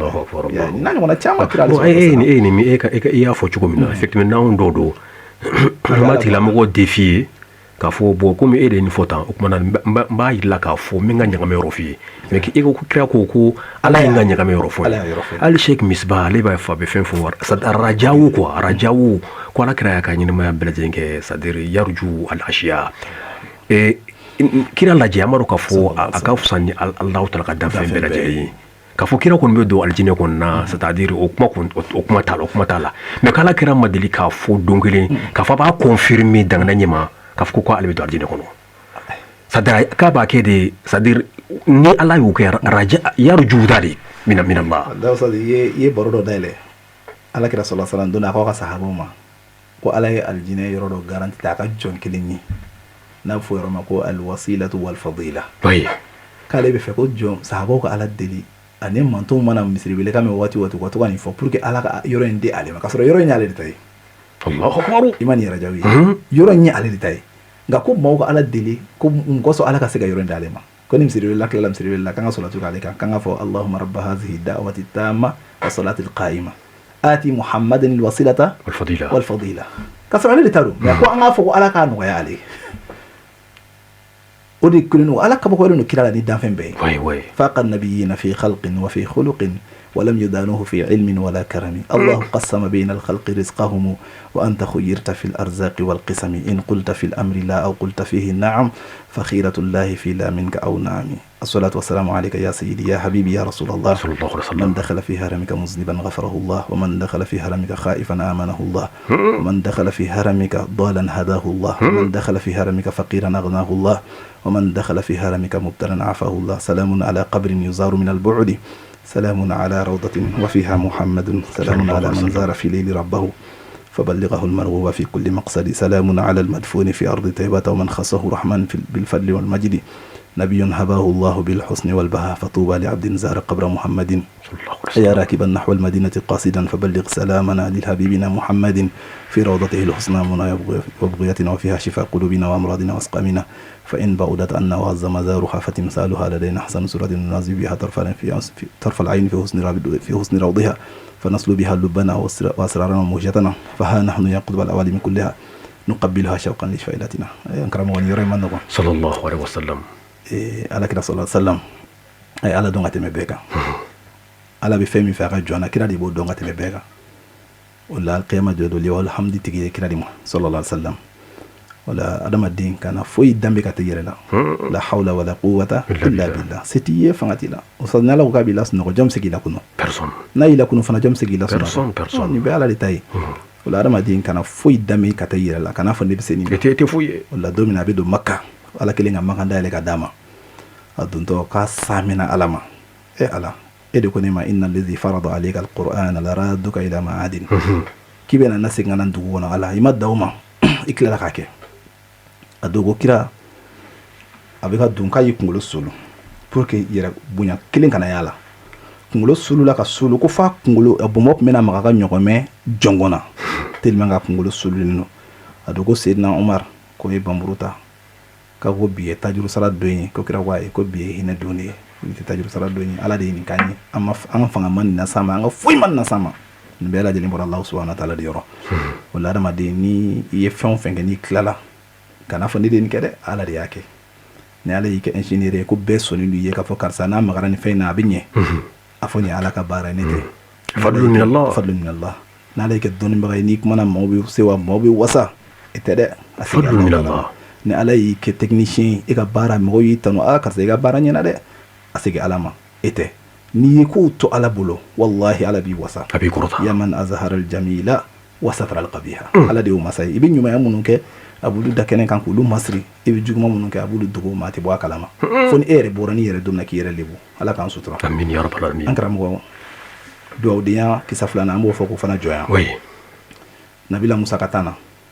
ani firona isa binani ne gawe kelela musa en nabi nyumai ala ka kirado firona ye danga duga awdiya wakati la yana ka danga den folo ala ko tabagado kafiri do mi ala ya wele ayrela fago ana rabbukumul a'la u tora kɛlɛ la san 40 Musa masala donna Musa ko ala nin ka kɛlɛ mɛna dɛ ala kɛra cogo di e de dun ye ne ci e de tilala k'a fɔ ko mina sala ala ko a ko ala ne dɛsɛlen don cɛ in na ala ko duwawu den don ja Firawuna n'a taara ka so a bamusokɔrɔba de b'a bolo so kɔnɔ bamuso in ka entretien maa wɛrɛ t'a kɛ dɛ a yɛrɛ de b'a kɛ a n'a ka masakɛya bamuso in ka dumuni maa wɛrɛ t'a d'a ma a yɛrɛ de bɛ dumuni ta a tɛgɛ la k'a don bamuso da kɔnɔ bamuso in ka fɛn bɛɛ tun bɛ Firawuna de kan ala ka sɔrɔ k'a fɔ Musa ye ko Firawuna k'i kana ala ye nin jugujuguba in na n'o ye a bɛ ka denw faga a bɛ ka nin kɛ a bɛ ka nin kɛ ala ko duwawu den don ko ale ala tɛ duwawu den labila yaye ale ye duwawu den ye Musa ye duwawu den ye i m'a ye o kɛlɛ gɛlɛyara Musa ka segin ka ala sɔrɔ ka ala deli ko ala ka Firawuna labila don dɔ a dimina a ba de kɔrɔ k'a ban ka dumuni di ba ma ka malangolo fɔ a ban o don de Musa sera a la o la ni maa n'i kɛra duwawu den ye jugu b'i sen minɛ yɔrɔ bɛɛ o bɛ dɛsɛ i la o la i b'a ye dɔnnibagaw a bɛ n'a fɔ mansa ninnu ye den ka hijabu de ye olu de den ka hijabu ye o ni bamuso ko taa ko ala k'i kisi ka ban dɔrɔn o y'a bannen de ye o baara bannen baara banna ta i tɛ foyi t'i sɔrɔ ni kisi tɛ n'i fa ko taa ala k'i kisi o y'a bannen Allahu akbar nka masaw ka yɔrɔ fana na bi i bɛ ko dɔ ye bi a maloya ka bon dɛ a bɛ den dɔw yɛrɛ de ɲɛna sa ko ba dɔrɔn de don ko fa yɛrɛ sen t'a la o fana filiba de b'an ka bi société kɔnɔ ni maa min n'i kɛra fɛn dɔ b'a ko karisa ba de ka ɲi mais fa fana ka ɲi dɛ an kana fa bɔ a la a fɔra de ko masa fila wala ye min fana fɔ c'est-à-dire hali musow fana b'o fɔ c'est-à-dire bon e ye nin min fɔ nin peut-être i b'a sɔrɔ caman fana bɛ ɲinɛ o yɔrɔ kɔ u b'a fɔ ko ni den ɲɛna k'a bɛ fɔ ko fa ni ba ta don bon ko mais ko ni den tiɲɛna ko b'a fɔ ko ba dɔrɔn ta don pourtant e ye nin point min fɔ c'est intéressant c'est-à-dire n'i ye mɔgɔ dɔ ye fana a tigi réussira a bɛ nin kɛ mɔgɔw ba a lakodɔnnen don il est ça il est comme ça u b'a damɛ ka taa ba ma u bɛ fa yɛrɛ sen bɔ a la u bɛ fa sen bɔ a la bon musow k'a dɔn k'a fɔ il faut qu'il fana k'u rôle jouer bon ne bolo fana e ye nin min fɔ nin ye c'est-à-dire i y'a ye den bɛ nin jɔyɔrɔ fana sɔrɔ o k'a sɔrɔ ba fana kɛra ba sabarilen kɛra ba sabarilen kɛra sabarilen a kɛra sabarilen a tugura fa kumakan kɔ dɔnnibaga dɔ a denmuso furutɔ ka taa a ko denmuso in ma a k'o fa ko ni amatan lahu ko k'e i cɛ ka jɔnmuso ye n'o kɛra ko ala b'i cɛ kɛ i ka jɔnkɛ ye ala bɛ den barikamaw d'aw ma Allahu akbar y'a ye ni muso sɔnna dɔrɔn ka sɔn a cɛ ye ka tugu a cɛ la u ka fara ɲɔgɔn kan ka duwawu kɛ den ye ala bɛ den kɛ den kunna wololen ala bɛ den kɛ den wasalen mais cɛ ko kelen e ko ko 100 a kuma ka ca dɛ parce que muso kɔni a muso kan ka sɔn dɛ muso kan ka sabari kuma ka ca muso kan ka dɔn k'a fɔ ale furula cɛ min ma alikiyama don kira tɛ muso si ka surunando kɛ f'i cɛ ka sɔn ni cɛ sɔnna k'a yafa ma ala kira b'a dɔ i ka ko la mais ni muso y'a cɛ dusu kasi diɲɛ na lahara jɔ don ka t'i jɔ k'i bɛ kira ka surunando ɲini i t'o sɔrɔ dɛ i t'o sɔrɔ o la hikima dɔ bɛ alijinɛ kɔnɔna na ko hɔrɔnmusow bɛ yen mais ala ma fɔ ko hɔrɔncɛw bɛ alijinɛ kɔnɔ hɔrɔnmusow bɛ yen kun min na ni diɲɛ muso min y'a kunna gɛlɛya k'a fɔ k'a tɛ tugu a cɛ kɔ lahara ala bɛ taa n'i jahanama kɔnɔ k'i cɛ bila alijinɛ kɔnɔ ka taa muso wɛrɛ di cɛ ma alijinɛ kɔnɔ o la n'a sɔrɔ i ka kɛlɛya ka bon ko cɛ don k'i bɛ ka kɛlɛya i tɛ fɛ i cɛ ka furu alijinɛ hɔrɔnmusow dama ma k'e to yen i jija i cɛ la diɲɛ na i ka kɛ muso sabarilen kiyama jɔ i n'i cɛ na furu ɲɔgɔn ma alijinɛ kɔnɔ k'a fara hɔrɔnmuso ninnu kan ala ka faamuyali ko ɲuman na ami o la duwawu denya fana ye sariti belebeleba ye ni aya ninnu kɔnɔ aya filanan kuma filanan min b'a la n'ala kira b'an su ka kɛ o kɛli kan o de kan ka kɛ duwawudenw ye an masaw ma adamaden kana kɛ dangaden n'i kɛra dangaden ka ban i y'a bɛɛ tiɲɛ i y'a bɛɛ lajɛlen tiɲɛ ala kira ɲininka sallallahu alaihi wasallam ko baara jumɛn ka ala ka tɛmɛ baara bɛɛ lajɛlen kan a ko a fɔlɔ de ka seli a wagati la a filanan ko birul walidayni duwawudenya ka kɛ ɲuman kɛlɛ ka taa masaw ma a sabanan de jihadu fi sabilillah wala toujours i t'a sɔrɔ ɲumanya baaraw la n'i y'a fara ɲɔgɔn kan k'a lajɛ baara minnu tɛ fɔ ɲɔgɔn kɔ fiyewu o de ala bato ani masala bato olu de bɛ taa ɲɔgɔn ye dangadenw ka ca dɛ san jum dɛ dangadenya kɔni ye baara minnu ka go ala ye ka tɛmɛ akbaru a zunub jurumu minnu ka bon ni jurumu bɛɛ dangadenya b'o la o n'i kɛra dangaden ka ban dɔrɔn k'a fɔ masaw ma bon i bolo i tɛ foyi ye Alahu taala bolo maa o maa masa ka fɛgɛnya bolo e ka fɛgɛnya Alahu taala bolo maa o maa mago t'a masaw la i m'a ye ala ko masa ninnu ma ko wala taqul lahuma uffin dangadenya bɛ daminɛ ofu de la fɔlɔ masa kuma na dɔrɔn i ŋunana tellement que a kuma in tɔɔrɔ i sina ka ŋuna i masa kɔrɔ i ka baara bɛɛ tiɲɛna mais dɔw yɛrɛ bɛ yen n'olu kumana dɔrɔn u faw b'u da di walima u baw b'u da tellement u bɛ siran u ɲɛ o ye dangadenw de ye kɛ o tɛ se k'a f'u ɲɛna dangadenw de don maa o maa masa man bon i bolo i tɛ foyi ye Alahu taala bolo i ka n'i kun kɔrɔta ko ne ye kuma dɔrɔn k'i fa tɛ kuma olu ba tɛ kuma e ye dangaden de ye i ye dangaden de ye wakhfid lahuma janaha zulli mina rahma oye ustaz masaw tɛ kulonkɛ Ala bolo dɛ ko kelen dɔrɔn ni masa ko ye o n'i y'a mɛn e bɛna dugukolo sanfɛ n ko dɔ de sɔnna i nalen kɔfɛ olu de y'i lamɔ o la ala ko k'i k'a fɔ wa qul rabbi irhamhuma kama rabbayani saghira olu de y'i lamɔ depuis i ka dɔgɔ ɲɛnɛmaya n'u tanyani bɛɛ i tɛ se ka foyi ye olu kɔ Oustaz an fɛn fɛn filɛ nin ye an masaw ye min don an na n'i ko k'i b'a sara masaw ye fo ka t'i sa i tɛ se cɛ dɔ la ka na masa ma ko bon komi ale kɛra setigi ye bi ko a bɛ fɛ ko masa ye fɛn minnu kɛ k'a fɔ k'a bɛ fɛ k'a bɛɛ sara bamuso k'a ma ko i b'a sara quoi bamuso ko i ni ce ko basi tɛ ko n'ala ye dugu ɲɔgɔn cɛ ko n'i bɔra dugu kɔnɔ ka na ni minnu k'i ye n bɛna bɛɛ sɛbɛn ka kɛlɛ se ka d'i ma ala k'a bɔra dugu kɔnɔ a nana a y'a ka dayɛlɛ a taara sɔrɔ so kɔnɔ a ka dilan falen don a ka hakɛ to banakɔtaga la banakɔtaga kelen don ka dilan bɛɛ ɲagami a bɔra ko mama ko jɔn donna ale ka so kɔnɔ bamuso ko k'ale k'ale taara sɔrɔ k'a ka dilan bɛɛ lajɛlen tiɲɛna banakɔtaga bolo bamuso ko k'ale de y'a kɛ a ko y'o kɛ mun na bamuso ko ayi komi ko k'i bɛ na ne ka fɛnw sara n ye min k'i ye komi i ye nin caman kɛ ne ka dilan sanfɛ ne ye kelen kɛ fɔlɔ k'a lajɛ n'a y'a sɔrɔ i bɛ se ka tɔ ninnu sara n ye a ko bamuso ma ko mɔgɔ tɛ se k'e sara wallahi n bɛ yafa deli fɛ kɛ yafa ma a tɛ se ka ninnu sara masa bɛ min k'i ye n karamɔgɔ e de bɛ kɛ sababu ye fɔlɔ depuis masa sigicogo bamuso sigicogo e b'o sigicogo tiɲɛ a bolo fɔlɔ ni ba ye den ta kɔnɔbara la ka tɛ se kalo 5 kalo 6 ma a ka tagama cogo bɛ yɛlɛma a ka dumuni fɛnw a tɛ se ka fɛn bɛɛ dun a bɛ dɔw dun a b'olu fɔnɔ i tɛ se k'a sara o dama na n'a sera kalo 8 kalo 9 ma don na ni e ko k'i bɛ yɛlɛma a kɔnɔbara la a bɛ degun min se masa ma bɛɛ lajɛlen b'o dɔn mais masa bɛ nin bɛɛ supporter dɔgɔtɔrɔw b'a fɔ a ye karisa n'i dalen n'i bɛna fɛ k'i yɛlɛma wuli k'i sigi fɔlɔ i ka sɔrɔ k'i da i côté dɔ in kan a bɛ nin bɛɛ kɛ mɔgɔ sɔrɔ e ka balo e de kama mɔgɔ sɔrɔ e ka balo e kana dugukolo sanfɛ e ma se k'o masa in sara foyi la ma se ka foyi k'a ye masa ninnu ka ɲuman an tɛ se k'u sara k'i ta kɔnɔbara la i bange don fana a bɛ wɔsi ji min k'i kama a bɛ dɔgɔtɔrɔw b'a bila tagama a b'o bɛɛ kɛ mɔgɔ sɔrɔ e kana dugukolo sanfɛ bainal mawti wal haya kɛ bainal mawti wal haya saya ni ɲɛnɛmaya cɛ a bɛ ban cogo a tɛ mɔgɔ t'a dɔn juma an ka nin point in bila an ka taa wasiya wɛrɛ la ma nɔgɔ jɔn bɛ faamu masa ye fɛn belebeleba ye an karamɔgɔ wallahi ne kɔni ye fɛn min ye n ka ɲɛnɛmaya kɔnɔ ni masa ko karisa muɲala bɛ nin k'i ye wallahi ala b'a k'i ye to taara ala b'a k'i ye o la adamaden ka sɔn ka tugu masaw kɔ k'u labato hali ni ye an ka cogoya wɛrɛ lajɛ exemple minnu di sa i b'a ye k'a fɔ den fitinin c'est-à-dire n'a banana fa ni ba olu bɛ a ladon u b'a ladon a ka se ka kɛnɛya mun de kama c'est-à-dire a ka kɛnɛya pour que ka balo bon k'a sɔrɔ ni ninnu n'u kɔrɔbayara an bolo c'est-à-dire fa walima ba n'u kɔrɔbayara an bolo n'u banana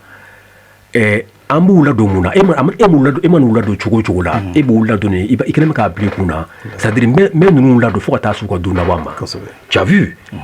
ale ye ladon mɔgɔ se ka balo mais e bɛ k'ale ladon c'est-à-dire ka waati dɔ kɔnɔ i b'a dɔn ko mɔgɔ caman bɛ kɛ dangaden ni masa taɲana siga t'o la mɔgɔ caman bɛ ni masa taɲana dɔrɔn olu bɛ masa bila kɛrɛfɛ o de la dɔw b'a fɔ ko masa b'i n'a fɔ lettre de n'i y'a bɔ enveloppe kɔnɔ dɔrɔn ko masa b'i n'a fɔ enveloppe ko n'i y'a bɔ enveloppe kɔnɔ ka ban dɔrɔn lettre in bɔ a kɔnɔ dɔrɔn ko enveloppe nafa banna o ye tiɲɛ wallahi o ye dangadenya taamasiyɛn ye masa tɛ enveloppe ye masa Oustaz ma caman bɛ yen masa bɛ fatu ka sɔrɔ u ye dangadenw ye nka masa fatulen kɔfɛ u bɛ kɛ duwawudenw ye Allahu akbar tellement que u bɛna cɛsiri kɛ ka ala deli ko ala ka yafa masa ninnu ma ala bɛna yafa ma fo ala bɛ yafa ale fana ma nka maa caman fana bɛ kɛ duwawudenw ye masa talen kɔfɛ a bɛ kɛ dangadenw ye o bɛ sɔrɔ jumɛn fɛ masa taɲana e ka ɲina masa kɔ e ka masa bɔ i ka vie la sisan i n'a fɔ i y'a fɔ cogoya min na n bɛ masa la don fo ka taa se a fatu don ma n'a fatura ale bɛna taa vie wɛrɛ de kɔnɔ vie min ni e fana kan k'i hakili to ale la a mago b'i la ale mago b'i la parce que ale bɛ barzaku yɔrɔ min na n'a y'a sɔrɔ ale fatura ka sɔrɔ fɛn dɔ bɛ ani ala cɛ danku dɔ e de kan ka kɛ sababu ye k'o wuli e de kan ka kɛ sababu ye ka ala deli a ka yafa ma e de kan ka kɛ sababu ye ala ka hinɛ a la e de kan ka kɛ sababu ye ala k'a mago to warhamhuma ya rabbi kama rabbayani saghira o la dɔnnibaga dɔw ko a ko den bɛɛ lajɛlen k'a dɔn i bɛ min kɛ masaw ye k'a b'i n'a fɔ lettre dɔ i bɛ k'a sɛbɛn ko lettre in ko dɔ de fana bɛna kalan e kɔfɛ n'o yɛrɛ fana wolodenw ye o kɔrɔ n'i ye min kɛ i masaw ye ala bɛ den di fana an b'o k'i ye aljaza'u min jinsil amali i bɛ fɛn min kɛ o ɲɔgɔn de bɛ k'i ye n'i ma masaw ladon n'i fatura ala tɛ masa d'i ma min b'i ladon n'i ma masaw ladon n'i kɔrɔbayara a tɛ masa d'i ma den d'i ma min b'i ladon n'i ma dugawu k'i masaw ye n'i taɲana don min ala tɛ den di fana ma min bɛ dugawu k'i fana ye o la adamaden i bɛ juru min don o dɔrɔn de bɛ sara i ye o la an ka hakili to masa ninnu na anga do masa fm bilibili bay anga do kafo masa wallahi ni yami biye betama ala ka dugugolo sanfɛ olu de kedi ka ko sababu ye olu de ka ɲɛnɛmaya sababu ye ala ko amasuratul kahfi kɔnɔ fo siɲɛ 3 ko a ye tugu sababu kɔ jɔn tugu sababu kɔ ni tugula sababu kɔ i bɛ ala sɔrɔ nka n'i ye sababu to yen bamananw ko ten ko ni i pan sababu kunna k'i poro kunnadiya kan k'i ka dɔn k'a fɔ i bɛ fula yarabi ala kan kisi ka bɔ an bɛ jɔ nin yɔrɔ la masa ka hakɛ la inshallah ala k'a faamuyali ko ɲuman d'an ma wala ko a sabanan na ko aw kana aw denw faga wala taqtulu awladakum min imlaqin ko aw kana aw denw faga fantanya siran ɲɛ kɔsɔn k'a fɔ i bɛ siran ni denw cayara minnu ta cogo di ni denw cayara u bɛna lamɔ n bolo cogo di k'aw kana siran o ɲɛ a ko nahnu anw masa narzuqukum wa iyyahum an de bɛ aw garizɛgɛ cogo min an de bɛ den fana garizɛgɛ ten i b'a ye nin hakilina in fana bɛ maa caman na u b'a fɔ ko an ka furancɛ ba don denw ni ɲɔgɔn cɛ baasi t'o la mais i jija kana fɔ k'i bɛ den damadamani wolo ko k'a to ten i t'a dɔn den min i ta dɛ i t'a dɔn i ka ko bɛna laban den min bolo dɛ o la ko aw kana siran aw kana fɔ k'aw bɛ denw faga o kama i n'a fɔ jahiliya tile la mɔgɔw tun bɛ denw don dingɛ kɔnɔ ka bɔgɔ jigin denw kan o tun bɛ kɛ ka caya yɛrɛ hali se n'aw ma deli k'i to kutuba la don dɔ a don a tora kasi la kɔfɛ a yɛlɛla ko a ma k'i yɛlɛla mun de la a ko ala kun ye olu lajarabi ni kunfiyaba ye k'olu tun mɛnna denmuso sɔrɔ dɔrɔn u b'a ko denmuso tɛ kɛ foyi ye u tun bɛ dingɛ sen ka denmuso bila a kɔnɔ silamɛya de nana k'a f'u ye ko alikiyama jɔ don den o den fagara k'o denw bɛna taa ɲininkali kɛ bi ayi zanbin kutilat masaw y'o faga mun de kɔsɔn o la mɔgɔ min ka baara ye waliden faga ye dɔgɔtɔrɔ min ka baara ye kɔnɔ tiɲɛ i ka dala k'a fɔ kungoba bɛ ɲɛ alikiyama dɛ ka da kan aw bɛ ka kɔnɔ o kɔnɔ tiɲɛ lahara jɔ don denw bɛ taa ɲininkali kɛ mɔgɔ mɔgɔ ka baara ye waliden faga ye mɔgɔ mɔgɔ ka baara ye k'i yɛrɛ woloden faga ni mɔgɔ fagala minnu bɛ yen u ka dɔn k'a fɔ u bɛ kojugu la dɛ hadamaden kelen n'i y'a nin bɔ k'a b'i n'a fɔ i ye diɲɛ bɛɛ de faga mɔgɔ mɔgɔ n'i kɛra sababu ye ka mɔgɔ kelen faga e bɛ hadamaden dɔ faga bolofɛn dɔ kama e bɛ den dɔ faga i bɛ mɔgɔ dɔ faga fɛn dɔ kama alikiyama jɔ don a bɛ lajɛlen bɛ sɛbɛn i n'a fɔ i ye diɲɛ bɛɛ de faga ala k'an kisi ka bɔ ma a ye n ka laɲini ye jumɛn ye a ko wala taqtulu awladakum min imlaqin nahnu narzuqukum wa iyyahum nin yɔrɔ in an tɛ taa tan kosɛbɛ waati cogoya kama hadamaden ni ala ye den min don i garisɛgɛ la i jija i k'o lamɔ i ye min fɔ espacement in o bɛ se ka o bɛ bɛn muso yɛrɛ ka kɛnɛya kama kosɛbɛ bon ani aw yɛrɛ ka lahalaya ni fɛnw kama mais k'a fɔ de bon moi j'ai besoin seulement de deux enfants n'i y'o kɛra je m'arrête o tɛ bɛn mɔgɔ caman ye den kelen fila ɲini denw fatura yan'u ka fatu u yɛrɛ fatura maa t'u kɔ mun bɛ dugawu yɛrɛ k'u ye surtout bi an bɛ diɲɛ yɔrɔ min na ni min jija k'i ka ɲuman kɛ k'i yɛrɛ ye maa caman hakili tɛ to i la dɛ téléphone ye maaw hawuja fɛn mun média minnu bɛ yen o ye maaw hawuja maaw yɛrɛ ɲinɛnen don u yɛrɛ kɔ bi kuma tɛ ka fɔ hakili ka jigin e la ni maa min bɛ se k'i jija den caman sɔrɔ o ye hɛrɛ de ye alakira sallallahu alaihi wasallam a ye muso furu muso minnu bɛ den caman sɔrɔ muso minnu ka d'o ye n'u bɛ den caman sɔrɔ alakira o de ɲini an fɛ o la ka den caman sɔrɔ silamɛ yɛrɛ kan k'o laɲini ka da kan kiyama jɔ don alakira o k'ale bɛna waso n'an ye caya la ni maa min ko e tɛ den caman fɛ a b'i n'a fɔ e bɛ ka alakira k'o kɛlɛ de kɛ k'a sɔrɔ i t'a dɔn k'i b'o kɛlɛ yɛrɛ la filanan fana ala de bɛna denw d'i ma i t'a dɔn i ka hɛrɛ bɛ den min tali la i t'a dɔn i ka hɛrɛ bɛ den min sɔrɔli la o la kana den faga kana sira da denw ɲɛ a to denw kana n'ala sɔnn'a ma kunna wolo dɔ i ɲɛ diɲɛ na yan et puis maa o maa den ka ca o garisɛgɛ ka bɔ Alahu taala yɔrɔ n ye nin yɔrɔ fɔ dɔw b'a ko dɔw bɛ ko den kelen dɔrɔn b'u bolo mais ala ye fɛn bɛɛ d'u ma ala ye fɛn bɛɛ d'u ma dɔw yan'u dɔw ka fatu den min fatura u ɲɛ u yɛrɛ fatura maa si tɛ min y'u tiɲɛ sɔrɔ u tiɲɛ labanna ka tila maa wɛrɛw de ni ɲɔgɔn cɛ nin bɛɛ lajɛlen n'a ɲɔgɔnnaw bɛ yan cɛ dɔw yɛrɛ bɛ tunu hali maa t'a dɔw kibaruya dɔn ka da kan kɔti bloqué dɔw bɛ yen maa siw niveau dɔn foyi i y'a ye olu bɛ to banque la fo ni waati min yɛrɛ banque mɔgɔ yɛrɛ ja i bɛ taa sɔrɔ maa t'a dɔw yɛrɛ kibaruya dɔn i y'a ye u y'a dɔw yɛrɛ baro bɔ an ye cɛ dɔ bɛ yɔrɔ dɔ la a ka du tun bɛ yen mais du in a ye dɔ de bila ko ka yɔrɔ in kɔlɔsi o tigi tɛ cɛ ka famille yɛrɛ dɔn cɛ nana waati jan kɛ mɔgɔ si t'a kibaruya dɔn dɔw yɛrɛ k'a sara gardien bɛ yen mais gardien taara a b'a sɔrɔ yɔrɔ jumɛn k'a fɔ a ka du bɛ yen maa si fana tɛ du in yɔrɔ la a ka mɔgɔw la ni a tigi denw tun ka ca i b'a dɔn o tun tɛ kɛ dɛ a denw b'a ka yɔrɔ dɔn o la an b'a ɲini ala fɛ dɔrɔn ala k'a faamuyali ko ɲuman d'an ma nin y'a point sabanan ye inchallah o la o kɔfɛ min bɛ da o kan n'o ye an kana denw faga a ko wala taqrabul fawahisha ma zahara minha wa ma batana a ko aw kana gɛrɛ ko cɛjugu la min dara kɛnɛ kan ala ni min dogolen don a la an karamɔgɔ ko cɛjugu ye fɛn jumɛn ye o ye jɛnɛya de tellement ka go ala ye ala y'a tɔgɔ da ko cɛjugu o la aya wɛrɛ la a b'a fɔ k'aw kana gɛrɛ jɛnɛya la a ko innahu kana fahishatan wa sabila jɛnɛya kɛra ko cɛjugu ye wa sira fana cɛjuguyara sasa maa o maa kɛra jɛnɛyakɛla ye dɔnnibagaw ko k'i tɛ waliyu bange maa o maa kɛra jɛnɛyakɛla ye i ni bana cɛjugu don o de la alakira sallallahu alaihi wasallam ka sahabaw ma ako jɛnɛya ma carin yɔrɔ si ko fo Ala ka taa bana bange o yɔrɔ la bana min n'u bɛ fura ɲini Ala ka dɛsɛ u t'a fura fana sɔrɔ o la kɔkɔ yɔrɔ ma janya ka bɔ jɛnɛya la ma zahara minha o de ye jɛnɛya min bɛ ni bɛɛ b'o dɔn amma wa ma batana min dogolen don jumɛn ye dɔnnibagaw ko k'o dɔ ye k'i tɛgɛ di walimuso ma muso min t'i furumuso ye e kana dɔrɔn k'i tɛgɛ d'u ma k'i b'o tɛgɛ minɛli min kɛ o de ye min dogolen don ka d'a kan e bɛ na dɔ tɛgɛ minɛ i bɛ taa sɔrɔ a tigilamɔgɔ hali ni ŋaniya dɔ tun tɛ kɔnɔ ŋaniya bɛ se ka k'a tigi kɔnɔ comme Ala de bɛ ko dogolen dɔn o la pour que i ka kisi ka bɔ o ma k'i k'i yɛrɛ minɛ ka bɔ bɛɛ lajɛlen na kana sɔn fiyewu k'i tɛgɛ di walimuso bolo dɔw b'a fɔ k'olu ŋaniya ka ɲi dɔw b'o fɔ e ŋaniya ka ɲi e b'i ŋaniya dɔn e bɛ maa wɛrɛ ŋaniya dɔn e tɛ maa wɛrɛ ŋaniya dɔn dɛ e b'a sɔrɔ n'a fɔra fɛn min ka to i b'o to yen i b'o to yen i b'i yɔrɔ ma janya ka bɔ a la de kuntum khayra ummatin ukhrijat lin-nasi ta'muruna bil ma'ruf wa tanhauna 'anil munkar ni fɛn fɛn fɔra ko man ɲi dɔrɔn e b'i yɔrɔ ma janya ka bɔ a la n'a fɔra ko fɛn fɛn ka ɲi o de kan ka k'i ka baara ye o la e b'i tɛgɛ donni min kɛ Ala de y'an bali ka bɔ a la a dɔ fana ye jumɛn ye k'i kana langoloya ni walimuso ye so kɔnɔ i kelen a kelen o bɛɛ lajɛlen ni balilen don ninnu bɛɛ lajɛlen de bɛ don ma zahara minha wa ma batana ninnu bɛɛ lajɛlen fɛn dogolenw ye k'a dɔ fana ye jumɛn ye ka kuma ni walimuso ye ka damu ta n'a kumakan ye walima ka kuma ni walicɛ ye ka damu ta n'a kumakan ye e bɛ k'o min kɛ dɛ o ye tulo ka jɛnɛya de walima n'i bɛ k'a lamɛn ni tulo ye walima n'i bɛ ka fɔ ni da ye o da ka jɛnɛya ye o la k'an ka yɔrɔ ma janya ka bɔ nin bɛɛ lajɛlen la k'an k'a dɔn ko min filɛ ka fɔ an ye ko Ala de ye an ladi a la k'an bilasira a la k'an kana kɛ an kana k'a kɛbaga ye o la jɛnɛya ye ko cɛjuguba ye Alakira sallallahu alaihi wasallam a ko jɛnɛya ma bange yɔrɔ si fo bana si dɔ malo ka na o sa bi an ɲɛ b'a bana si dɔ malo la dugukolo sanfɛ o ye sida banaw ye hali n'a sɔrɔ fura b'a la mɔgɔ ma se k'a fura sɔrɔ sinon Alakira sallallahu alaihi wasallam ko Ala ma bana si jigi fo ka taa sɔrɔ a b'a fura jigi mais n'aw kɛra Ala kotalaw ye Ala bɛ banaw minnu jigi aw kan a b'a fura tunu aw la a fura bɛ k'aw cɛla mais i t'a sɔrɔ aw yɛrɛ t'a fura dɔn o la an ka dɔn k'a fɔ jɛnɛya bilama bɛɛ lajɛlen ɲɛ b'a la ma denmusow bɛ kɛnɛma cogoya min na bɛɛ ɲɛ b'o la o la hadamaden dun n'i kɛra jɛnɛyakɛla ye an karamɔgɔw b'a fɔ an ye k'a fɔ i bɛ kojugu kan dɛ Ala ka hinɛ an karamɔgɔ Segu Bilenna ne hakili b'a la ka kasi dɔ tun bɛ ne tun b'a lamɛn kosɛbɛ a b'a fɔ ko maa o maa n'aw ko k'aw bɛ jɛnɛya kɛ k'a kun fɔlɔ ni filanan ko Ala b'a fɔ mɛlɛkɛw ye ko jɛnɛyakɛla cɛman n'a musoman a ye taa jɛnɛyakɛla cɛman n'a musoman bɛɛ fan ɲafa mɔgɔ 150 ba ɲafa mɔgɔ 150 n'u ma jɛnɛya dabila u bɛna kɛ sababu ye alikiyama kan bɛɛ kungo gɛlɛya ka d'a ka mara de tiɲɛna u ka du kɔnɔ an karamɔgɔ ni yɔrɔ ni maa min lamɛn i kan ka dɔn k'a fɔ ko juguba ye jɛnɛya ye ka d'a kan a bɛ se ka kɛ sababu ye lahara jɔ don fa min bɛ yen n'o y'i wolofa ye lahara a bɛna kungo sɔrɔ kadhalika yurithu al-faqra a bɛna ni fantanya de mɔgɔ ma kɛra jɛnɛyakɛla i t'a sɔrɔ fantanya de bɔ a la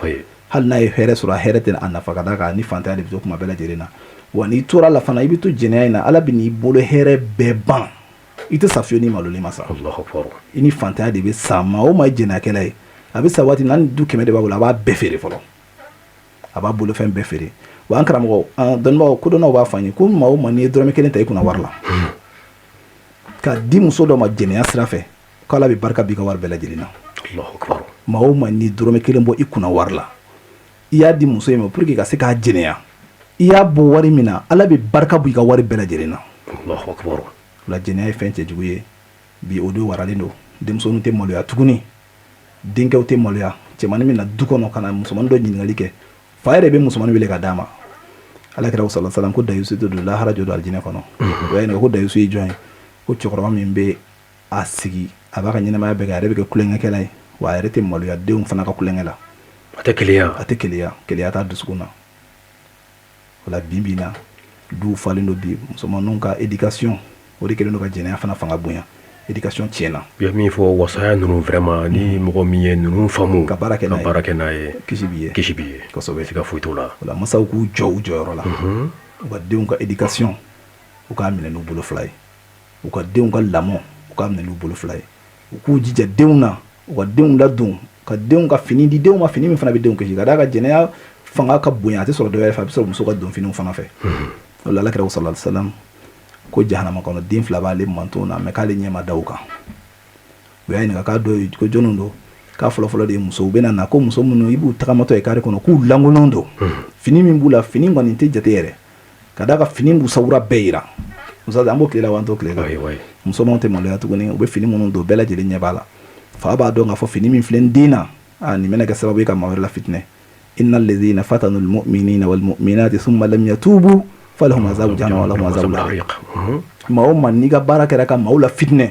e bɛ fini de don fini min n'a bɛ forme bɛɛ da kɛnɛ kan ni maaw ye maaw kɛ e nɛgɛ minɛ k'i bɛ k'o min kɛ dɛ ni kuranɛ aya de Ala ko n'i ma tuubi ka bɔ a la lahara jɔ dɛ ko jahanama lajaba b'i ye. Maaw ma bɛ silamɛw la jarabi n'a ka don finiw ye mun kosɔn e ka bɛɛ attiré ka na i ma bɛɛ k'i ye bɛɛ ka e nɛgɛ minɛ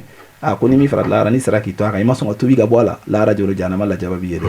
Wala musow k'u ka fini dontaw woloma Ala ko kira a f'i musow ye. O ye Ala bɛ ka ci lase kira n'a muso ma fɔ a ma d'aw ma a ko a fɔ mumini muso ye maa o maa dalen don ni Ala la u ka fini don fini min b'u sutura mais fini min bɛ bi n'a bɛ ka don musow la bi an bɛɛ ɲɛ lajɛlen ɲɛ b'a la a kɛlen don ɲɛdimi de kɔnɔdimi tɛ musow tɛ maloya n'u ka don fini tuguni masaw yɛrɛ fana mago tɛ denw ka fini donta la Ala dun k'an kana gɛrɛ jɛnɛya la maa zahara minha wa ma batana min dogolen don a la o dɔ ye musow ka fini de o de fana bɛ ka cɛw su ka k'a kan musow ka se u yɛrɛ la musow k'a dɔn k'a fɔ alkiyama jɔ don Ala labɛnnen don ka muso caman bila aljinɛ kɔnɔ ni muso min ma se ka don aljinɛ kɔnɔ k'e taara jahanama kɔnɔ wallahi cɛ bɛ taa muso sɔrɔ aljinɛ kɔnɔ ni muso min fana n'i ma furu yɛrɛ k'i tora i ka manamana ko la fo ka taa sa o kan adamaden don ni min sara ni i sara k'i to lahala minɛ lahara bɛ kunna o cogo de la i bɛ taa jahanama kɔnɔ ka d'a kan e sa cogo ma ɲɛ ni e dun sa cogo ma ɲɛ lahara i wuli cogo tɛ ɲɛ dɛ o la musomaninw k'a dɔn k'a fɔ diɲɛ min n'an b'a kɔnɔ waati ni ko de don i bɛna o de k'a kɔnɔ i n'i ka nin cɛɲa i n'i ka nin saramaya in bɛɛ i ka kaburu su fɔlɔ dɔrɔn a bɛɛ lajɛlen bɛ bɔ i la cɛɲa in bɛ bɔ i la saramaya in bɛ bɔ i la minnu b'a la k'i misi ye i ka su kelen kaburu kɔnɔ n'i lakununa k'i yɛrɛ o la o bɛɛ bɛ boli ɲɛ i ka lahalaya kama i ɲɛ bɛ ɲɛkisɛ min na n'i yɛrɛ bɛ ka waso n'a ye n'i bɛ ka yada n'a ye ɲɛkisɛ in bɛna ci joli bɛna sorontu ka bɔ a la i bɛ k'i nunkala min na ye ko samanen don nunkala in joli bɛna bɔ a la o dɔ bɛna kɔrɔmugu don nun wo ninnu kɔnɔ ka kɔrɔmugu don kulo wo ninnu kɔnɔ n'i sara ka d'a kan nin bɛɛ lajɛlen bɛna kɛ tumu tɛmɛsira de ye don dɔ yan'o don cɛ n balimamuso se yɛrɛ la i ka fini dontaw dɔn a dɔn k'a fɔ diɲɛ min filɛ ni i fila kɔnɔ a tɛ dumɛ dɛ Imam Shafi tun b'o de fɔ kuma bɛɛ wala huzunun yadumu wala sururun wala bu'sun alayka wala rakha'u a huzunu ko tɛ dumɛ a nisɔndiya ko tɛ dumɛ a foyi tɛ dumɛ hali a cɛɲa tɛ dumɛ cɛɲaba min filɛ i la bi n'i bɛ ka cɛw la boli i nɔfɛ n'a ye don dɔ i ka cɛɲa in bɛna ban don dɔ u bɛna muso wɛrɛ ye min cɛ ka ɲi n'i ye u bɛ n'i fili kɔfɛ i bɛ dɔnkɛyɔrɔ ta ka ban min na don dɔ wallahi i bɛna kɔrɔ ka se niveau dɔ ma i bɛ t'o dɔnkɛyɔrɔ la u b'a fɔ k'i place tɛ yen o b'a sɔrɔ u b'a k'i place tɛ yen o b'a sɔrɔ wa tilkal ayyamu nudawiluha bayna an-nas ninnu bɛɛ wajuruw ye k'a sɔrɔ hali ni karamɔgɔ ma nin f'i ye wallahi don dɔ bɛ na ta to a y'i so ustaz don dɔ bɛ na musomanin minnu bɛ dɔnkɛyɔrɔ la u b'a fɔ ko boîte tɛ fɔ minnu kɔ don dɔ i bɛ kɔrɔ i bɛ t'i jɔ a da la k'i bɛ don u b'a fɔ ko k'i place tɛ yan bi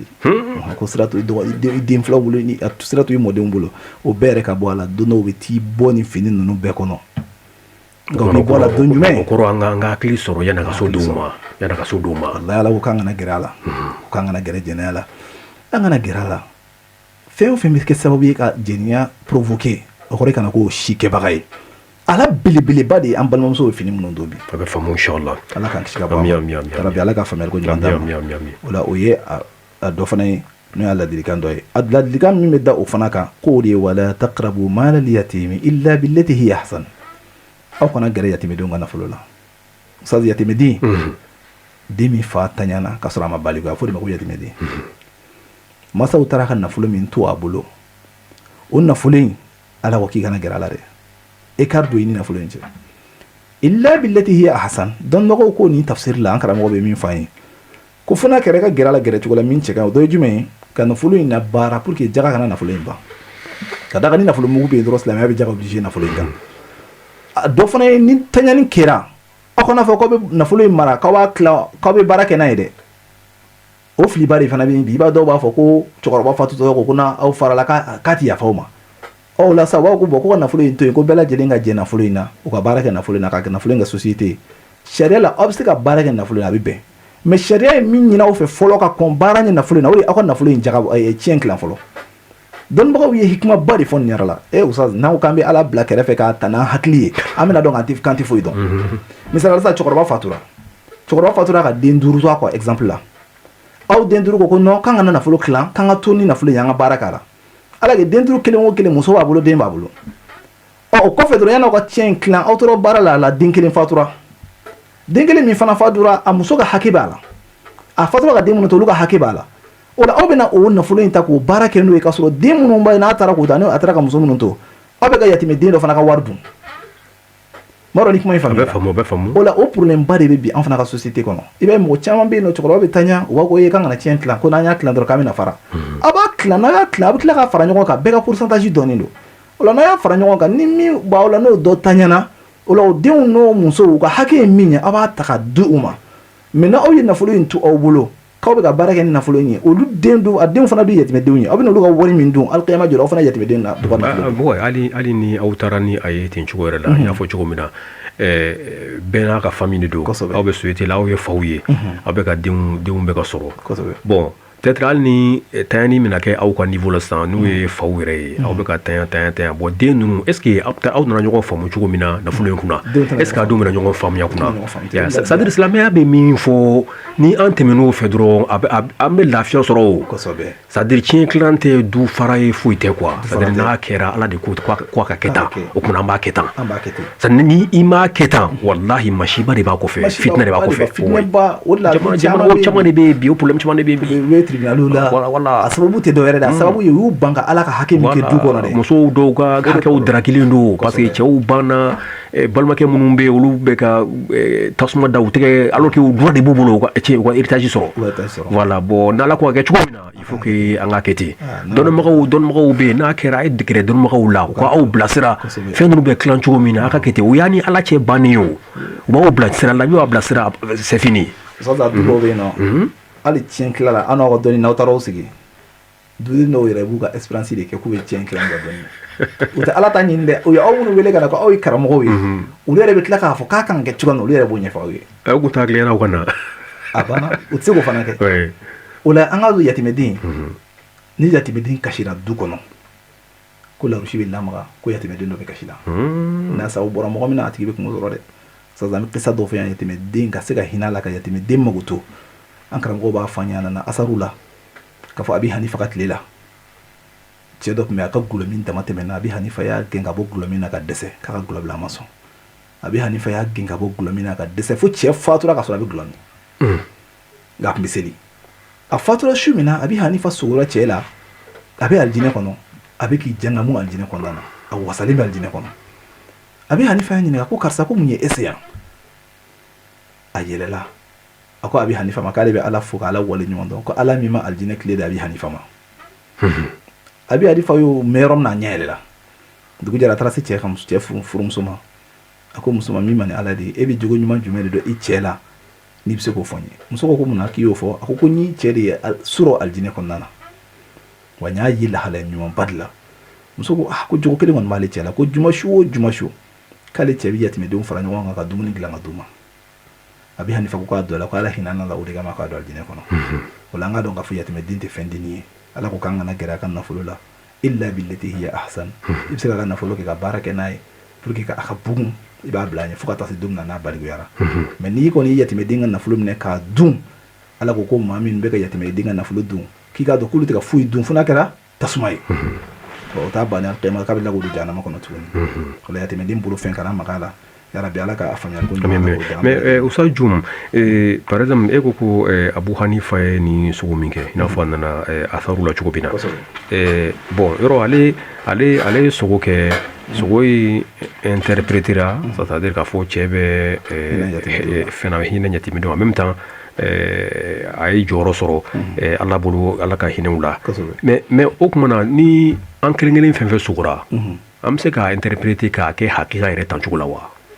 alhamdulillah ala kan be sawaba ma ami parce que mogo ka fe par do be se ka fe no fo ala nga sangwati la of ko no sugura ka fo karsa beta asara beta mais est-ce que réellement est sugura mina ka fo beta beti wa mogo te kele ni voilà ça il faut ko mo quoi mogo jelendi uga fen bela jelen ala ko di oui uye hadiso de drusi qur'ani surani pumbu kuna uga nyina ma ala kuta fashitala kono no kuyere ekate useke do maira la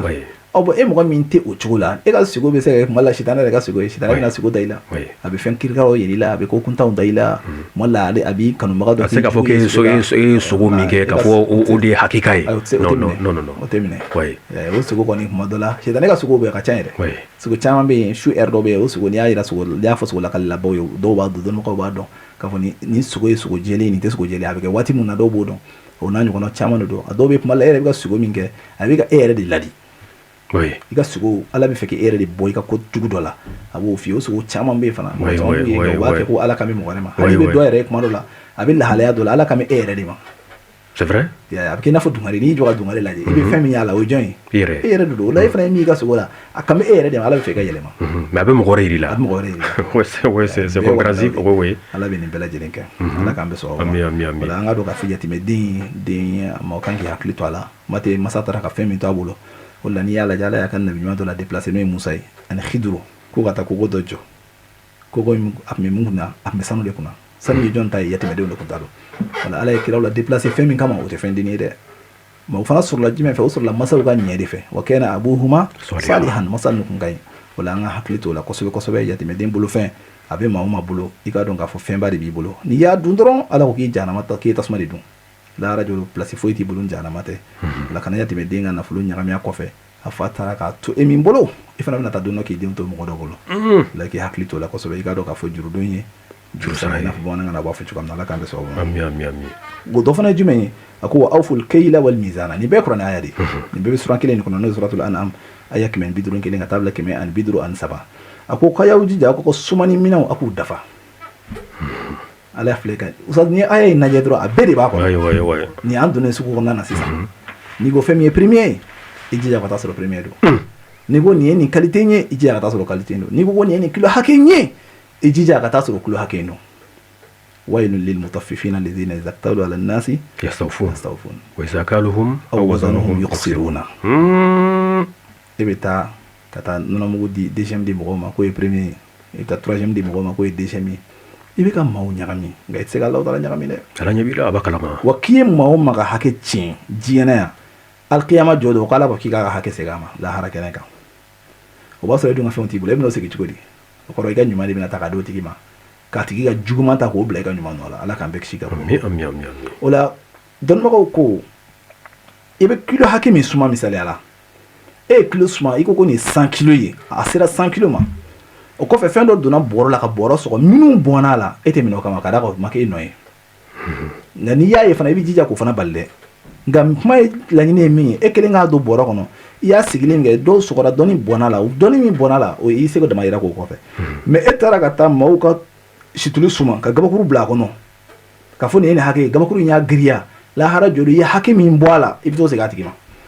i ye min ka malo suma ka dɔ bɔ a ka 100 kilo la ka dɔ bɔ 50 la i ye dɔ min bɔ a la alikiyama joli i bɛ t'o segin o tigiw ma i bɛ ka fini min feere mɔgɔw ma k'a fɔ nin ye nin qualité ka sɔrɔ qualité tɛ ka sɔrɔ a ɲagaminen de b'i bolo kɔnɔ i bɛ lahara joli i bɛ t'o segin o tigilamɔgɔw ma hali job kɛ hali ni ye baloko fan ta lajɛ sisan i bɛ taa boutique la walima i bɛ taa wala i bɛ taa boutique la ka taa wala magasin ninnu na e bɛ taa ka taa ɲɔ san walima i bɛ taa ka taa malo san a fɔ ko nin malo bɔrɔ sigilen filɛ nin ye 50 ye malo bɔrɔ sigilen filɛ nin ye 100 kilos ɲɔ bɔrɔ ainsi de suite bon kuma caman i b'a sɔrɔ a la peselikɛlan t'u bolo yɛrɛ o bɔrɔw de damɛ ɲɔgɔn kan nin ye 50 ye bon feerelikɛla i k'i jija cogo bɛ n'i y'a fɔ cogo min na i k'a dɔn k'a fɔ 50 dɔgɔnin ka feere bon a bɛ n'a fɔ hali mɔgɔ dɔw bɛ yen baara kɛ n'u taara ka taa fɛn u b'a dayɛlɛ ka dɔw bɔ a la ka tila k'a refermer parce que acheteur tɛ n'a fɔ ko an ka da balazi kan ka fɛn kɛ ale bɛ n'a santé mais ala ɲɛ b'i la ala ɲɛ b'i la Seydina Umar ka taa na Umar kumana k'a fɔ ko minnu bɛ ji kɛ nɔnɔ na Umar y'o wajulu k'o kan ala k'o su bɛɛ musokɔrɔba dɔ ko k'a bɛ ji kɛ nɔnɔ na a tun bɛ nɔnɔ de feere a denmuso k'a ma ko karisa ko Umar m'a fɔ an ye k'an kana ji ɲagami nɔnɔ na wa o y'a sɔrɔ ja Umar b'u ka so kɔfɛ Umar bɛ k'a lamɛnni kɛ o t'a dɔn ko Umar bɛ yen musokɔrɔba ko Umar ko an kana ji k'a la ko yala ko Umar bɛ yan sisan wa denmuso ko ko Umar tɛ yan a ko nka ala min ye Umar ladɔnniya la wa ala ye min yan den de bɛ ka nin fɔ ba ye den de bɛ ka nin fɔ ba ye ala ko Umar ye tamasiyɛn dɔ k'u ka kogo la a taara so dugu jɛra a seginna ka na ka mɔgɔ dɔ ci ko ka na du kɔnɔ ka ɲininkali kɛ ni denmuso dɔ bɛ du in kɔnɔ min ma furu o nana sɔrɔ denmuso kelen de bɛ musokɔrɔba in bolo a ma furu Umar y'o denmuso in de ɲini a denkɛ ye den ka ladiriya kama o la adamaden ka kɛ ladiri ye i ni mɔgɔw cɛ ala ko lahara jɔ don ko bɔnɛ bɛ sumanikɛlaw ye minnu bɛ n'u taara sanni kɛ u b'a dafa ɲini ye a ka dafa a dafalen ka d'u ma nka kuma o kuma n'u nana k'u b'a feere maa wɛrɛw ma u b'a nagasi i b'u ɲɛ kalakalalen ye an ka fɛn an ka pese fɛn a dafa dɛ a dafa an ye commerçant an ye grossiste an bɛ taa feere mɔgɔw ma e taara e bɛna feere minnu ma e taara ka taa tigɛ e bɛ ka fɛn fɛn tigɛ a la i y'a tigɛ u t'a tigɛ yɔrɔ la walima ka bugurimugu ta k'olu fara kan hawla wala quwwata illa billah a bɛɛ kɛra ala ɲɛna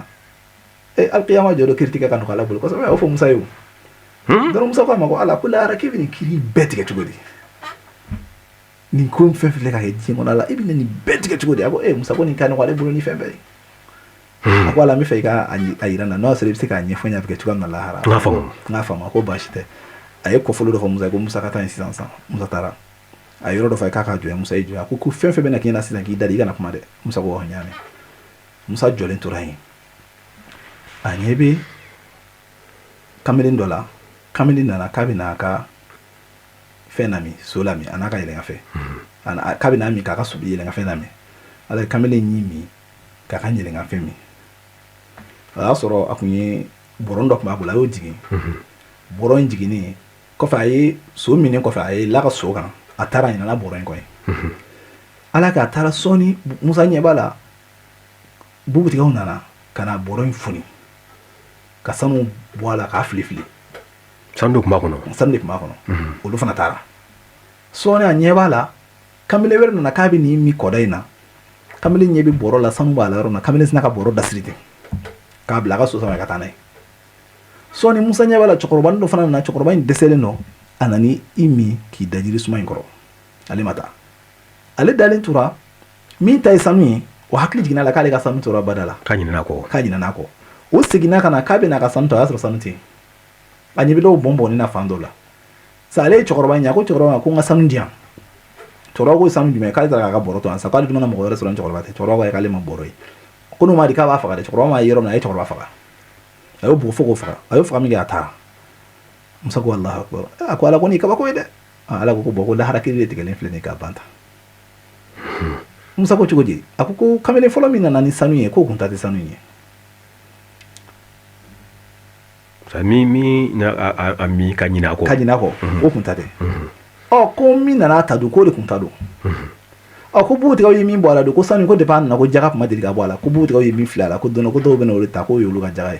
o ya jaga de bole munu mo to masa o jaga bolala o jaga ni bolala o ko choroba ni munke ko choroba ni de laga chen fana fitina ma fa fa me chen ta do ko ni le ale fa fa afleka na fa ta de sarala me ale re buluka e choroba fa sanu ka sanu ko tere aya fa de ta jiru sarabo o ko mi sanu ta do ko ere de fana kun tai sanu ni o fa de kun fana kun tai sanu ala fleka sanu do de ne ma wala al fleka ni kiri min tiketa ko la harale bi kiri tiketa yoran kire ati tanta ere wala ga anna fana nga choroba ni ma horoma no Sheikh Ismail Drami amba me ka tafsir la wa fa ko la hara jodo ko islami ka kiri beti ka ban abita seljita wali wati franceni na kana joga seli fana seli o fran ko nana abu tami ko kono de islami ka kiri beti ka ban la hara tani ko wala le re mi fo sa jum yeni kisa mi foni ni wajulu mo mbaye parce que ne re fe ni ne re nyini ne ba fo jiennyere ko na ala bi se fe bela jina quoi mais ala ka kiti no jugement no ni ne ba fo plus de 60% a bebe tike ya avant que nga ta quoi mo ba fo bona na ko kiri bete to ka la hara ko voilà ka chama bete je mo ba prévu plus de 100% a bebe tike ya na nga ta fena ouais ala ka ta ga nyumoi ala ka ta ga nyumoi ala ka le bon ma na bela ami so mi daw kanu ya kono tonai ala ko wa idha qultum fa'dilu kono be kuma ayekline ni ko ngo kaba ijije ka fota en ka kitchen ka clean ka kuma fota lo na be critique mo ko ni nyonche ako critique la diriya kan ni me critique la concerne ko sobe ma na la critique ki ga bara ni si ka kiri bulon kono ni ko ngo ma ijije be fem fo ke la diri ni ma fla fora nyongo wali ko kibe kiri ni nyonche ijije ka tien fo kana fo ka sa de ni ka mo ye ni ka sa de ka solo to walma do na fendia ni ba sabade mauma alaka sallallahu sallam ako mauma be sira femina alqiyama mauma be kabale sira femina la haraju na sira ani mi be sira fenda ma ko fla be ta jana ma ko mi sira fendi mani emi ya mine o fla be ta jana ma ko kada ka o yen galon ditla sira fen ke mi le kan galon ka chendo ke galon ako wa idha qultum nawko ngo kaban fa'dilu ayakli iga kuma fota beitli c'est pour ça qu'il va faut al-qudatu salasa isnan fi nar wa wahid fi al-janna critique la sawa oui groupe sabadedo fla beta janaba kono kelen don de talina kono ya yami fo ka gela oui ka gela ko mo bolo bi fanga de bilabi parce que ala ka jɔyɔrɔ dɔ de don ala ka jɔyɔrɔ dɔ a y'a kalifa walladhi yakum wa e bɛ ka kiiri tigɛ n'i ka dɔnni min ye ala bɛ fɛ k'i tilen n'a ye n'i jɛngɛnna alikiyama jɔ don masaw ka masa fana bɛ taa kiiri tigɛ e yɛrɛ dala ye i ye min ka tiɲɛ kɛ nkalon ye lahara jɔ don ala b'u ka tiɲɛ segin a ma i y'a kɛ nkalon min ye a tɛ ne jarama kɔnɔ wa iza qultum fa'dilu a y'aw tilen n'aw kuma na a bɛ kuncɛ ni min ye a ko anna hadha sirati mustaqiman a ko nin sira in n'o ye nin diinɛ in ye ko n'ale ka diinɛ tilennen dɛ n'i ye silamɛya minɛ kana foyi minɛ tuguni o bɛ wasa wa kɛfa bil islam silamɛya dɔrɔn de bɛ mɔgɔ wasa o ni ala ye kɛ silamɛ ye a ye mun to i ye foyi lahara jɔ don jɔn de bɛ don alijinɛ kɔnɔ ko silamɛw de bɛ don alijinɛ kɔnɔ ɔ n'i banke tɛ silamɛ dun o de la ko wa anna hadha sirati mustaqiman a ko min filɛ nin ye nin de ye ne ka siratigɛ tilennen n'i ko k'i ye silamɛ ye silamɛya fana mago bɛ fɛn dɔ la dɛ o ye jumɛn ye i k'i yɛrɛ bɛɛ lajɛlen ko ala subhanahu wa ta'ala Allahu akbar ala ko k'i ka min kɛ i k'o kɛ a ko k'i ka min to yen i k'o fana to yen nin de ye silamɛya ye nka ala ko kan ka min kɛ an b'o kɛ a ko kan ka min to yen an b'o fana kɛ parce que i ye amuru kɛ nka nahayu dun o bɛ cogo di i bolo karisa kana nin kɛ karisa kana nin kɛ karisa kana nin kɛ karisa nin to yen karisa i yɔrɔ ma jɛn na karisa kana nin foyi da la karisa kana nin lajɛ karisa kana nin lamɛn karisa kana taa nin yɔrɔ in na o de ye silamɛya yɛrɛ b'o de kan on peut dire c'est-à-dire les interdits al muharramat minnu balen don awil manhiyat i b'a ye olu est ce que olu de man gɛlɛn ka tɛmɛ mamuratu kan u ka gɛlɛn n'a bɛɛ o de la ko wa kafa biha ni'ma n'ale kɛ silamɛ ye wallahi a wasara nɛɛma bɛɛ ye i bɛ nɛɛma o nɛɛma ɲini a bɛ silamɛya de la ala bi zikrillahi tatma'innul qulub silamɛya de bɛ hadamaden kɛ maa hakilila tigɛlen ye silamɛya de bɛ hadamaden kɛ maa kisilen ye silamɛya de bɛ kɛ hali n'i dalen don saya dilan kan i ka silamɛya ɲuman min n'i sara o kan wallahi i tɛ siran saya ɲɛ ka da kan i b'a dɔn min bɛna taa min bɛ ɲɛfɛ o ye ɲininkaliw de ye o i ka diinɛ ye jumɛn ye i ka ala ye jumɛn ye i ka kuranɛ ye jumɛn ye i bɛna taa ɲininkali ala ye min fɔ e k'o kɛ a ko i ka min to ye k'o to ye bani i k'a tɔ to ala bolo i k'a tɔ to ala bolo hɛrɛ b'a kɔfɛ inshallah hɛrɛ b'a kɔfɛ وسجم ni الوصايا العشر كما قلت في سورة الأنعام ikaro ka fo ni wajulu dan comme yere bidaya la yere afo chuko mina ni barakera ni wallahi Allah taala be jon abi kanda abi faraka jon sabatilun ka Allah taala ka a waleyeli Allah ka unwa anye ambe yere fo ni ka ibarakada ambe usaz chorno siru jum ka bo kala bankora ma ka telefoni mera bo dia uma no ye 82 82 82 94 82 82 82 94 bi shekin ani fula bi shekin ani fula bi shekin ani fula bi kononto ani nani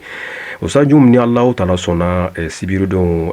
ni ore shiniye 6 janvier 2024 ikaro quartier Mali misiri esplanade la kan ikaro wazifa general babinake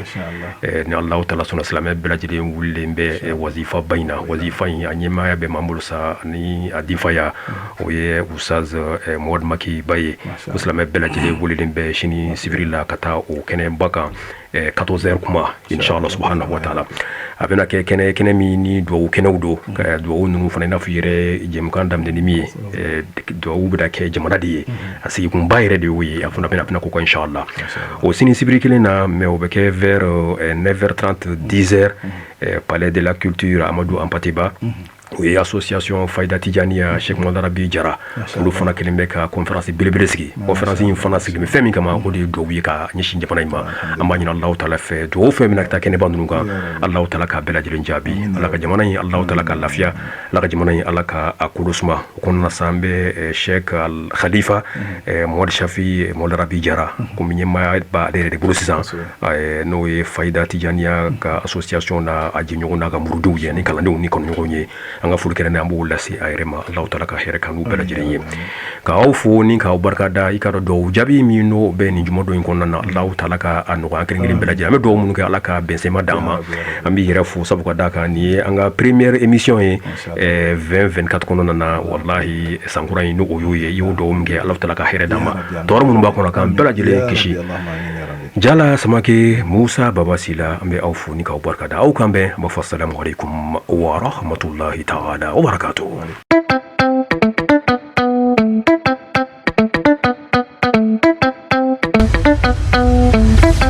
Wa FM ni mɔgɔ min b'a fɛ ka don an ka groupe WhatsApp kan i bɛ message ci an ma ni numéro in na 00223 70 23 56 37 Wa FM aw ka radio